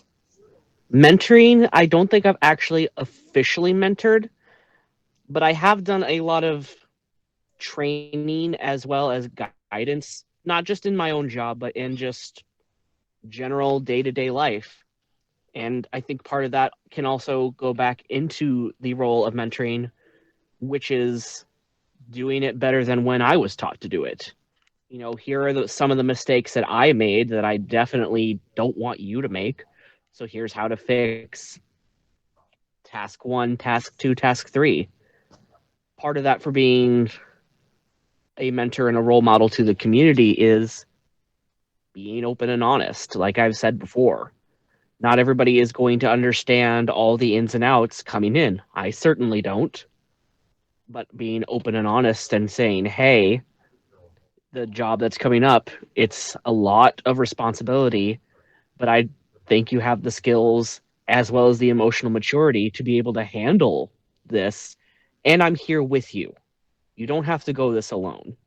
It just goes back to that sense of community. As with everything else that's going on, we are stronger together. And part of that is making it so that when we're gone, it's stronger than we left it. Thank you, Nomu. Next up, we have Sin. Once again, the question is, have you mentored people before? What is the Minnesota Fur's responsibility to mentor and be a role model for future leaders of the community? Thank you, Midnight. As I had mentioned in a previous question, that I had mentored someone when I was on the board for Convergence a number of years ago, and that person ended up taking my spot. So I've had some experience about that, but it goes to a more basic thing. As people have said, we're a community, we're stronger together, like Nomo said, that we have to look at, again, we're a public figure. We may have one experience for a person, and we have to be cognizant of the fact that whatever impression they get or whatever they learn from us might be the only chance we have to do that. And for this community to move forward, we have to be aware of that and then be more active in talking to people, asking them, hey, did you want to do this? Here, let's show you how this works, and then maybe move them up. It's just kind of a natural process for some people. I had to learn it myself, but you have to be engaged, and COVID made it hard for us to be engaged directly. We shut down. We had a number of things that happened when Rico, Euro, and I got on the board, and we had a lot of switch over, and Michael was to create more mentoring, and it just kind of fell through the wayside because of our situation we were in at that time.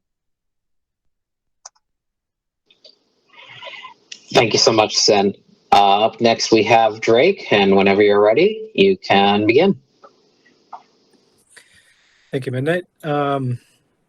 Yeah, as far as mentoring people, I feel like I pretty much do it every day, not only at my job, but even within the Infers community. And of course, in working with the events department, even if it's just something as me hanging out on one of the Discord voice channels, somebody might pop in and have a question about, hey, how should I plan, this event for XYZ setup? So I guess for me, it's kind of something that just kind of comes naturally. But as far as our responsibility to mentor and be a role model for future leaders,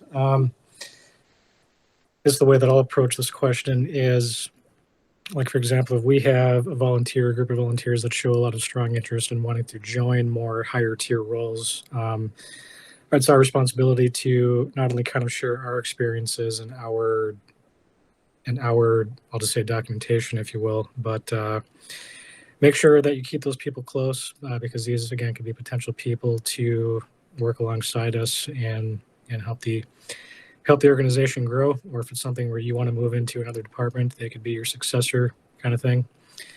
So yeah, I guess just be open, and people have questions, we mentor as best as we can. Thank you, Drake. And then rounding off this question, we have Rico. And whenever you're ready, take it away. I don't think I've ever really been formally really mentored. I'm sorry. I don't think I've actually formally ever mentored anyone on the board at a board level, but I've definitely mentored people on the for the migration side of things, especially having two departments that I'm ahead of. And again, the whole delegation side of things, trying to get myself out of those positions, but I don't really want the department to fall flat.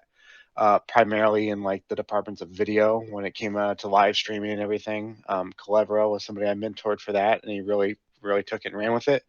As well as digital signage, mentoring Sevron a little bit when it came to how to manage that and everything, and deploy that. That way, during the convention, I was free to do other things, especially when it comes to being a board member, and also running two departments at Furry Migration is probably not the best idea. But mentoring is definitely something I want to get a little bit more involved in, especially when it comes to onboarding more critical staff roles within the organization, such as like treasurer roles and whatnot, to make sure that I'm not sure if it's necessarily a role as a president that some mentoring should be done to kind of have some overview onto something. So there's a second pair of eyes, but I don't know if I really answered this question correctly, but that's my stance on it. All right. Thank you, Rico. And with that, we'll be moving on to our next question. And the next question is, what scares you the most about being on the board? And the order for this question will be Rico, Euro, Nomu, Sin, and then Drake. All right. So when you're ready, Rico, go ahead and start us. Man, it's funny looking back 2 years ago when I ran and I did the same thing, and this question came up then. It's definitely different now. When I originally was running for board, and I'm sure you can see it since the Q&A from last year is up online, my concern, I believe, was responsibility and failing the community as a board member. Because being a board member, there's so much responsibility that kind of comes on your shoulders in multiple different ways. That my concern then was failing the organization or the community. Honestly, there's newfound confidence in being a board member now. Now that I had no experience of being a board member, so I was jumping into it blind. Now, I don't want to say there's no fears about being on the board right now. There's definitely concerns. And I guess part of the reason that I'm rerunning for election is I feel like there's definitely things that I wanted to accomplish during my previous term that either I had not yet accomplished, or some stuff that I want to see followed through. And I mean, even if I don't get voted on as a board member this year, there's still no reason that those things can't get accomplished, as long as I just make those things known to whoever takes the seat next. But I guess that's pretty much it in a nutshell, is just making sure the things that I want to see accomplished as an organization gets followed through. All right. Thank you, Rico. Next up for this question will be Euro. Go ahead and start us, Euro. All right. What I would say is that I'm running for a re-election again because I feel that there are a lot of things that still need to be done, and I've still got a lot more to give the community. My concern is a lingering question in my head that's been starting to take control of me a little bit more, is a question of, am I doing enough? I feel that I see everybody else on the board doing so much and taking on a lot of tasks, and for me, it's always a question of, can I do more for the group? And I'm trying to busy myself a little bit more with that, but there's still the question of, am I doing enough? Is there more that I can take on? More than I can take on? All right, thank you, Euro. Next up for this question will be Nomo. And again, the question is, what scares you the most about being on the board? Thank you. So this is definitely a question that I could answer a bunch of different ways because I don't know what's coming up. That's something that does scare me. Something that also is on my mind is, am I right for this? I've never done anything like this before. I'm willing to learn, but it's also one of those, am I making the right decision not only for my community, but also for the board? It's a lot of responsibility, and I haven't given just a light thought to that. I know I kind of seem silly off the cuff there for a moment, but I do have a lot of serious questions, not only about myself, but about the responsibilities of what I'd like to undertake. And part of that makes me a little bit better, makes me a little bit stronger. It keeps me from making really rash decisions because I think they're fun, or because I think really quickly, oh, this will be fine. And it kind of keeps me grounded to the point where I can see both sides of an issue as well as three other sides that nobody realized existed. So with that, it's just one of those, I fear the unknown, but here I go into the unknown. All right, thank you, Nomo. Next up for this question will be Sin. Thank you, Yansha. What scares me most is that as we've dug into some of our our foundational documentation, that things have shifted over the years, and we are working on getting that straightened out. And that my fear is that we're going to leave a broken org behind. And I want to make sure that we get everything in order, get our ducks in a row, as I like to say. I mean, we're not going to fall apart tomorrow, but there are things that we need to get back to basics on, and that will be coming out in the future as we get some of this organization together and close up some loopholes that have just developed over the years. It just happens as we go forward, and I just want to make sure that we leave the organization in a positive sight, and that we're being forthwith with what the community has us here for. And are we always going to be popular for it? Probably not. But I'm not here for a popularity contest. I just want to make sure that our community is whole and moves forward into the future.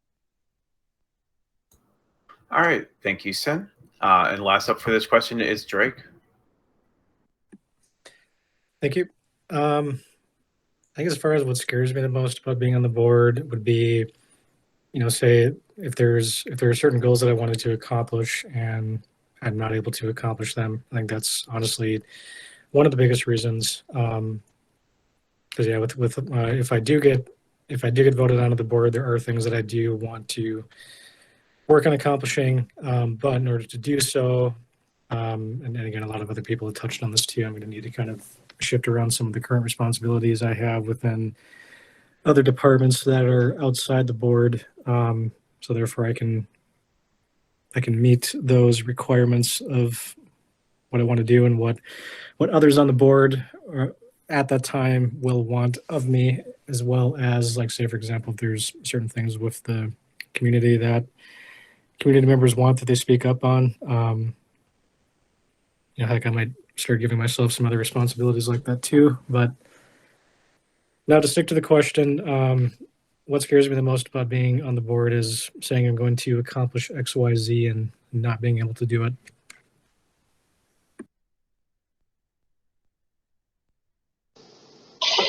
Thank you, Drake.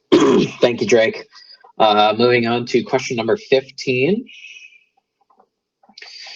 If you could change anything in the code of conduct, what would it be?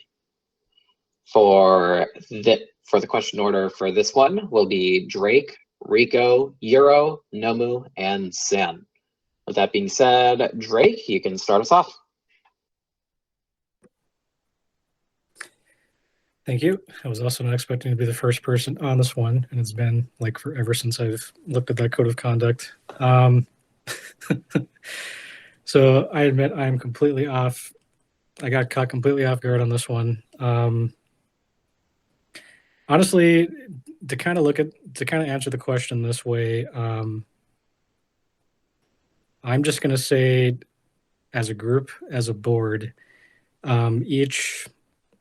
each cycle or each election cycle, all of us as a group should honestly just collectively look at it as a whole, and then just honestly fine tune whatever verbiage needs to be edited around really what's going on around our community right now in regards to just events that are happening, pandemic. Yeah, that's how I'm going to answer that question. Again, I was kind of caught off guard on that one. Thank you so much, Drake. Next up, we have Rico. Whenever you're ready.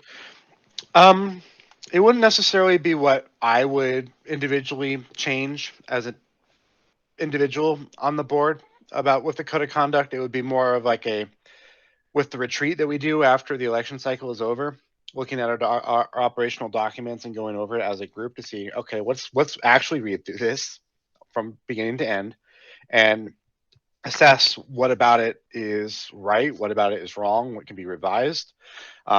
I would reduce it down to 1 page if possible, and with supporting documents, so that, because I know there's a lot that needs to be said about our code of conduct, but all of it doesn't need to be in the code of conduct. And I would also work more with external resources to make sure that our code of conduct is the best that it can be, and that there's no holes in the code of conduct to make sure that we're doing everything. Because I mean, us as individuals on the board are probably not the most knowledgeable of what is the best for our organization. And that's why I think it's imperative of us as an organization, through whatever grounds necessary, to find external resources to review these documents with us and help us rewrite anything if there are any holes in it. Thank you, Rico. Up next, we have Euro. Question once again.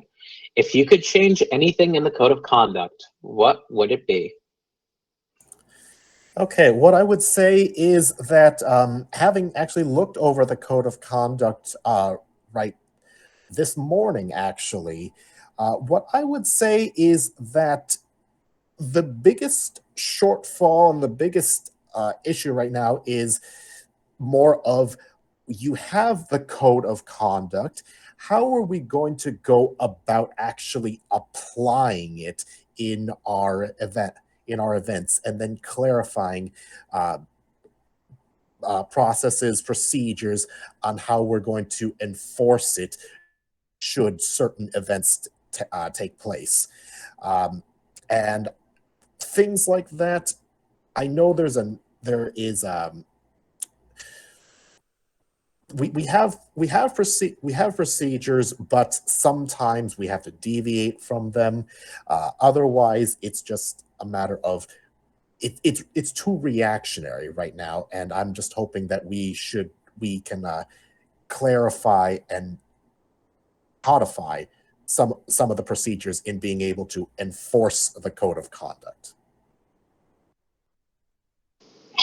Thank you, Euro. Up next, we have Nomu, and whenever you're ready, you can begin. Thank you. Currently, I would change absolutely nothing, because as a board member, I don't know how they work yet. I know how they work as a community member, and it can seem really confusing from the other side. So let's say I did want to make a change. Is that actually going to be something that the board can not only implement or legally do? I don't know that yet. So before I make any suggestions to anything like that, I need to see how this all works. I need to see the machine functioning. I need to see, why do we have this? It brings up the question of, why does the sign say no waterboarding in the middle of a dry area? There's always a reason for a sign. There's always a reason for any sort of stipulation within a code of conduct. And I'm just too new to be able to say, well, we need to change this and this and this and this and this. That's not realistic nor feasible, nor should be something that I myself should be focused on. I should be focused on seeing what works now and how it affects the community around me. And then I can come back later and say, hey, this isn't working for this reason, and here's why. Then we can make a change that actually positively affects something rather than personally affects something. Thank you so much, Nomu. And wrapping off this question will be Sin. And whenever you're ready, take it away. Thank you, Midnight. I gotta stop doing all the ums, but anyways, our code of conduct has gone through quite a progression, as it originally stemmed out of needs at furry migration, and it's been edited a few times. And it originally was looked at a lawyer, and now we've done enough changes to it where we need to have it legally checked again and make sure we don't have any loopholes in it. It's also because of the additions, it's gotten wordy, and I feel it could be more concise than what it's currently at. And it also was reactionary to things that were happening into the fandom. And do we still need to have some of those things in there regarding harassment and certain people doing things at public locations that really is not part of our community or our community's values? And then I can't read my notes. The biggest thing is making everyone aware of our code of conduct once we get it checked for our legal responsibilities. It's changed so many times. How many times have people actually seen it? And now we have to figure out a way to make sure all those people can go ahead and see the new document and be aware of it and possibly accept it. All right, thank you, Sin. We will move on to our next question. This question is, how can Minnesota Furs guarantee to parents and guardians that minors can be safe and involved in our community? What is one thing you would change to increase safety and involvement? The order for this question is Sin, Drake, Rico, Euro, and Nomu. All right, when you're ready, Sin, go ahead and start us off. Great, thank you, Yancha. I've thought about this a lot, and especially the things that have happened in the last 2 years. We had a youth group. We didn't really have any legal parameters figured out than other that only certain people should be but with the minors. And we never created a foundation for the youth program that, you know, if you're a minor, you need a background, or if you're a staff member with the minors, you need to have a background check. You need to have certain things in place to be with the youth group. And I know they were talking about doing field trips, and that creates other legal liabilities for us if something were to happen. And my goal is to get our youth program in a safe spot legally where we don't have to worry about it. Can we be 100%? No. But if we do our fiduciary responsibility in setting up the youth program again, to keep our youth protected and have systems in place for making complaints, making statements about things, and making sure we do it all in a legal way, I would like to be very involved in that. All right, thank you, Sin. Next up for this question is Drake. Thank you. I feel like I might kind of be repeating a lot of what Sin said, but I think first and foremost is, while we don't necessarily have somebody running the youth program right now, first is establishing establishing that particular department, and again, doing background checks on the 1 or 2 people that run that department, as well as any additional staff. I also believe that the youth program should potentially have kind of its own charter, its own bylaws, its own code of conduct, however you want to word it. Just because that's kind of, how do I want to say it, like its own department with its own set of responsibilities. And then once the background checks go through, then in regards to what kind of events they can attend, that's going to really depend on what the background is of said event. So like if it's something where, like if we go to a museum, what rules do we have to follow between, based on youth and parents and guardians of that. Granted, a lot of the Infers events are pretty much self-explanatory. Like, we've had a lot of minors and parents at romps and the oval meets, which would go then under the Infers code of conduct. But yeah, first just establishing that department, establishing its own charter, and then building upon that from there. All right, thank you, Drake. Next up for this question will be Rico. And again, the question is, how can Minnesota Furs guarantee to parents and guardians that minors can be safe and involved in our community? What is one thing you would change to increase safety and involvement? Kind of a two-part answer of continuing to do our due diligence to make sure that minors are safe and secure and not attending events that they shouldn't be. Like, for example, the Up-Down meet we had, which Up-Down being in a bar arcade, we were clear about it being an 21 plus event.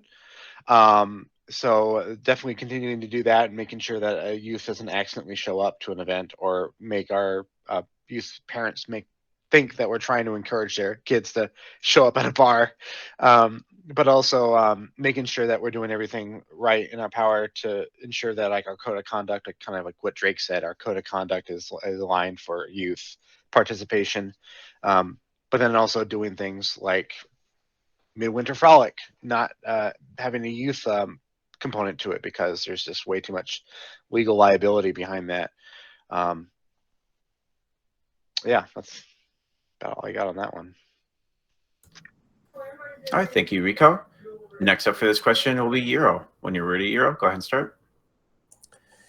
All right. What I would say is, in order for parents and guardians to feel that their children are safe and involved in our community, what I would say is we should have procedures in place, and we should have policies in place to know how to deal with certain scenarios that may occur if youth come to one of our events.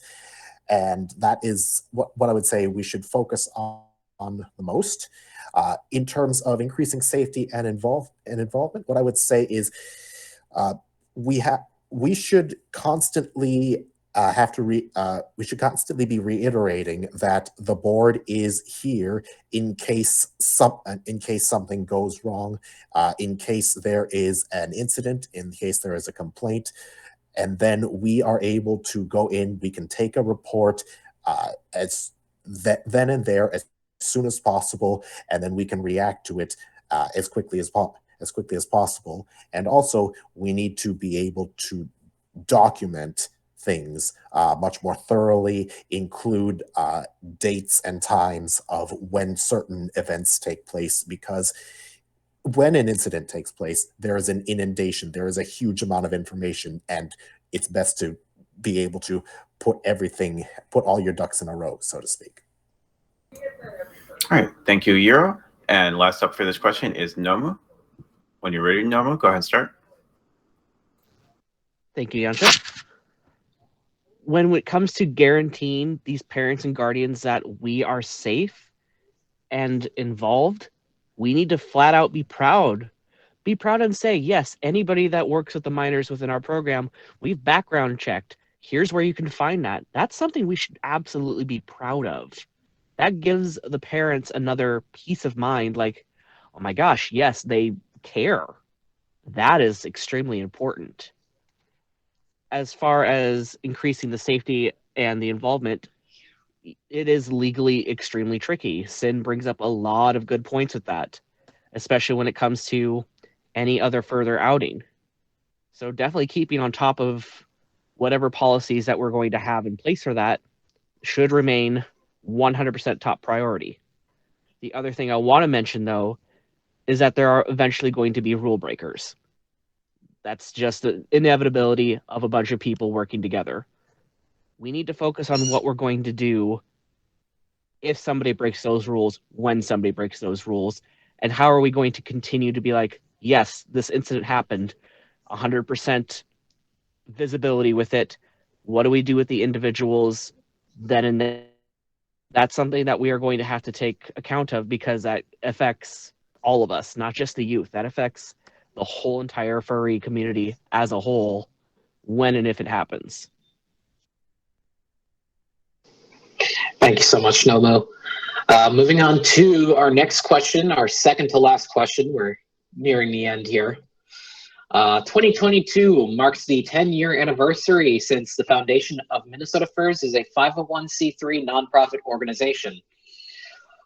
Apologies for the typo there. What are some ways you could think of to celebrate this milestone with the community? Our question order will be Nomu, Sin, Drake, Rico, and Euro. So, Nomu, whenever you're ready, you can start us off. Thank you. So, reiterating something I've said a little bit earlier in these questions, we have an amazing opportunity and amazing, inventions at our disposal that we can make this one heck of a party. And there's no reason to think of that it can't be a year-long party. Let's do some special events. Let's have some special merch. Let's have some special online events. Let's have a VR chat world specifically dedicated to where we came from. Where did we go? Let's recreate the park that our holiday picnics and stuff are at and make it VR ready. It's a lot of work, but there are just a lot of ways to celebrate that just aren't in person or even online or even where you have to spend money to do it. Maybe set up this year as to celebrate our 10 years, let's raise $10,000 for a local charity as an example. Let's do 10 different things that are silly in order to outreach our community. Let's plan 10 different ways to build a fursuit in an hour. Stuff like that is part of our community anyway, is the creativity. So let's really go all out and let's celebrate that creativity. Thank you so much, Nomo. Up next, we have Sin, and whenever you're ready, you can begin. Well, first, I want to apologize to Rico because I think I'll steal a little bit of his thunder. We at the board have been talking about this mostly in the communications chat. We are looking at the 10-year anniversary. I know Rico's been doing some videos and asking people, what is MN Furs to you? And our hope is to do video work, but also we're looking at who is our history, because so much has changed in 10 years and we're trying to research all that, possibly to make a hardcover book, but also looking at having special merchandise. And I like some of the ideas Nomu has about raising money for having really special edition merchandise and just having things change with the logo.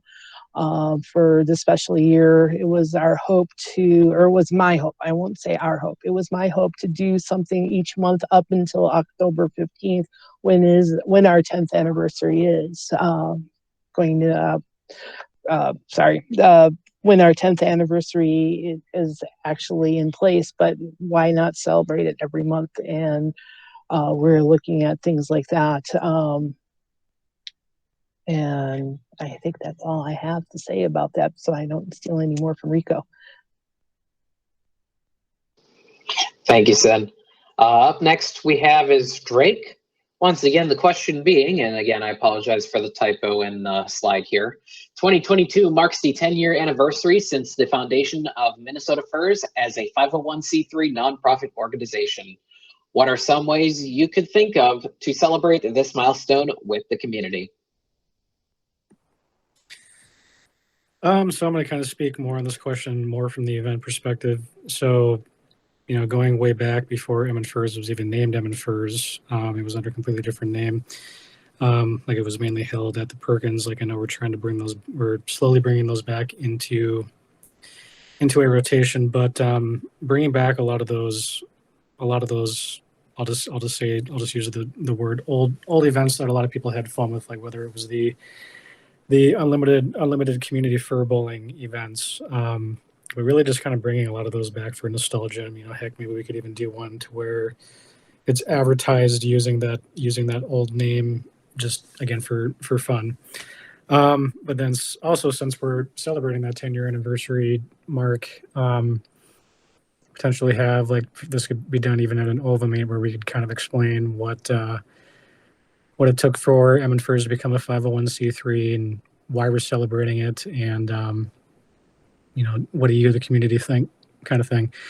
But going back to the question, and mainly speaking from more the event perspective, but bringing back a lot of those events that the pandemic stopped, or not stopped, but put a halt on, if you will. Thank you, Drake.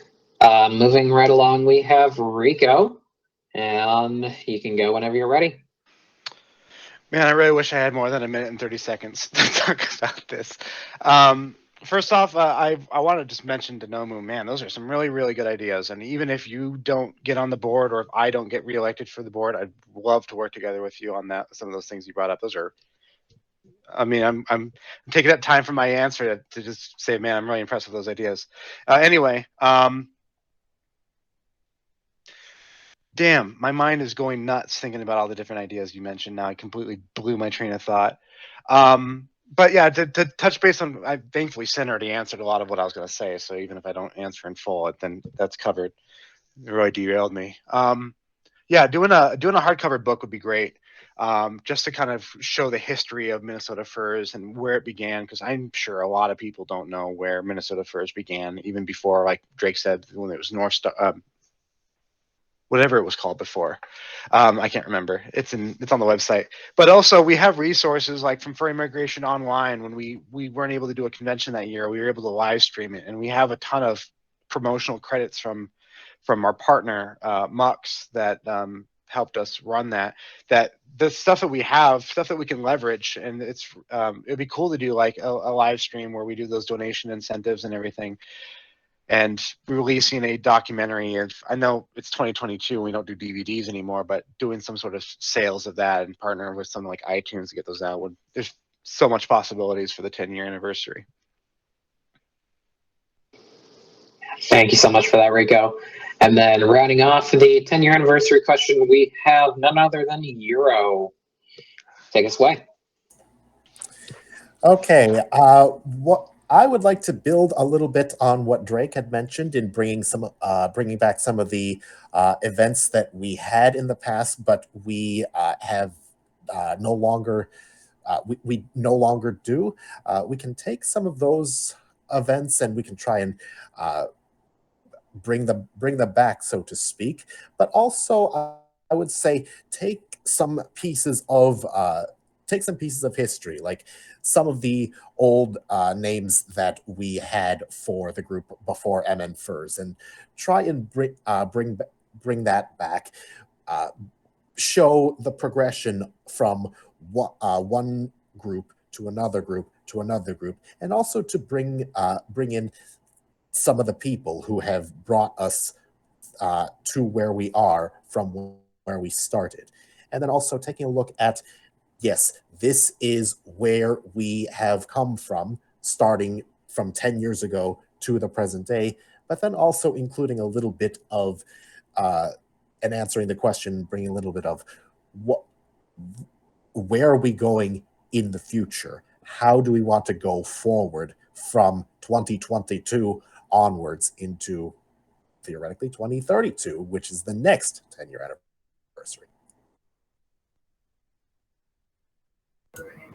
All right, thank you, Euro. All right, with that, we'll be moving into our last question for this evening. And that'll be, how will you continue volunteering in the Minnesota Furs organization, whether or not you are elected to the board of directors? The question order for this one will be Euro, Nomu, Sin, Drake, and Rico. All right, when you're ready, Euro, go ahead and start us off. What I would do, first of all, would be to get back into furry migration, and I would get back into the photography department. Now, this is something that I did in the past, but when furry migration took place in 2021, I decided to just attend as a normal attendee rather than being on the photography staff. I would try and get back into doing photography at events. I know that right after I got my fursuit in 2018, I tried to step away from doing photography, and I wanted to wear my fursuit at those events. So I would pivot back towards going back and doing photography at those events. Otherwise, if I'm not elected to the board of directors, what I would try and do is to try and still participate in the board meetings if possible, and then still offering my insights, because even though I may not be a board member anymore, I believe there's still some knowledge that I can bring to the board of directors meetings. Thank you for that, Euro. And next up for this question will be Nomu. Thank you. Sorry with the ums. I'm going to just continue doing what I already do. I wasn't lying in my little bio when I said that people do call me Con Dad. They do. That's something that I've earned through the trust of the community, and that's something I'm going to continue doing regardless or not if I'm on the board of directors. You're still going to see me at Furry Migration being really, really loud in the fursuit games. You're still going to see me making sure that people know where to go if they're having problems at a convention or at a meet. That's just how I view myself and where I'm at in my community. I have a duty, not only to protect myself and my friends, but to be a voice for other people when they can't necessarily be. And the only reason that I really would like to run for the board of directors is to amplify that voice, to amplify what I already do, to be a board dad. There you go. We'll put it that way. And that's just how I am. There's not going to be any less volunteering at Furry Migration, at MN Furs. There's not going to be any less ideas that I'm going to throw Rico off with. I'm still going to be here, but I just will continue doing what I do. All right, thank you, Nomo. Moving right along. Up next will be Sin. And again, the question is, how will you continue volunteering in the Minnesota Furs organization, whether or not you are elected to the board of directors? Thank you, Yansha. There goes the ums again as well. What I always wanted to see is communications working well. So if I'm losing battery. Anyways, if I don't get elected to the board, I want to continue with communications and getting that set up, building a staff. Currently, it is primarily me and a couple of little helps from other people.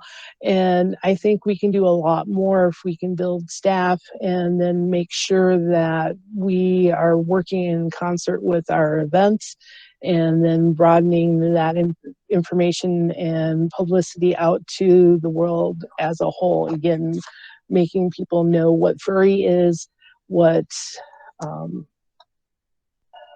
that we're just people who like animals and do all these other things that they do. It just makes sense to me to stay with that. I'd probably also go back to the convention in more of a staff role and help with publications if I'm allowed, that bring me on. And I can go either way. I can be on the board, I can do staff. It's just doing things for the community and using my skills that I have to further everything. All right, thank you, Sin. Moving right along. Next up for the question is Drake. Thanks, Yancho.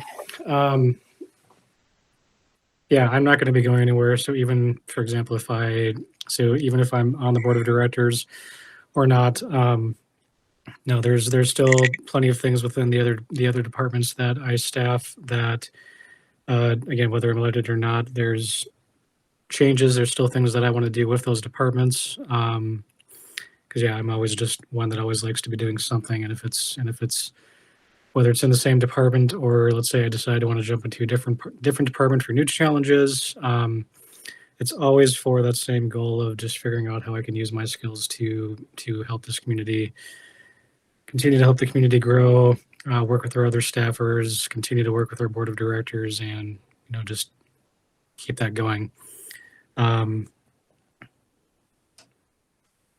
Yeah, that's about all I got to say about that. All right, thank you, Drake. And last of all here is Rico. To kind of stem off of what Drake said, I don't necessarily think that you need to be on the board to make a difference. I mean, it helps in a way, but it's definitely not necessary. So I think if not reelected for a seat on the board, I would definitely still be involved, be attending all the board meetings when possible, and voicing my opinion where needed. But also, I think not even being on the board would not also be necessarily a bad thing. I would be able to attend all of our events as a normal attendee again, which is good because from an outside point of view, I can kind of step back from a leadership role and look at how things are from a attendee position and be like, oh, maybe this should change or maybe that should change. So I think it would give some great insight. But yeah, I wouldn't. I have a problem saying no sometimes, so I would definitely still stay involved with the org. Thank you so much, Rico, and thank you to all of our candidates for joining us today. This will conclude our 2022 Board of Directors candidate Q&A session. As reminders, we have voting starting on Friday, March 4th, 2022. To vote, you will need at least 20 volunteer hours. And for anything regarding like how to get more hours or to verify your hours or submit hours, please email volunteers@mnfers.org. And well, now you got me doing the us now. And hopefully I'm not forgetting anything else. Yancho, am I missing anything else? Nope, I think that's it. All right. Thank you to everyone here, our candidates, our audience members, and those of you watching on YouTube. The Q&A will be available here sometime within the next couple of days next week, whether it be a Monday or a Tuesday, but for sure it'll be next week. Thankfully, there's not really too much that needs to be done, and it'll be up within the next day or two. And with all of that being said and done, again, thank you so much for coming out. And if you have any other questions for the Elections Committee, please email elections@mnfers.org. Thank you so much, everyone, and hope you all have a wonderful rest of your weekend.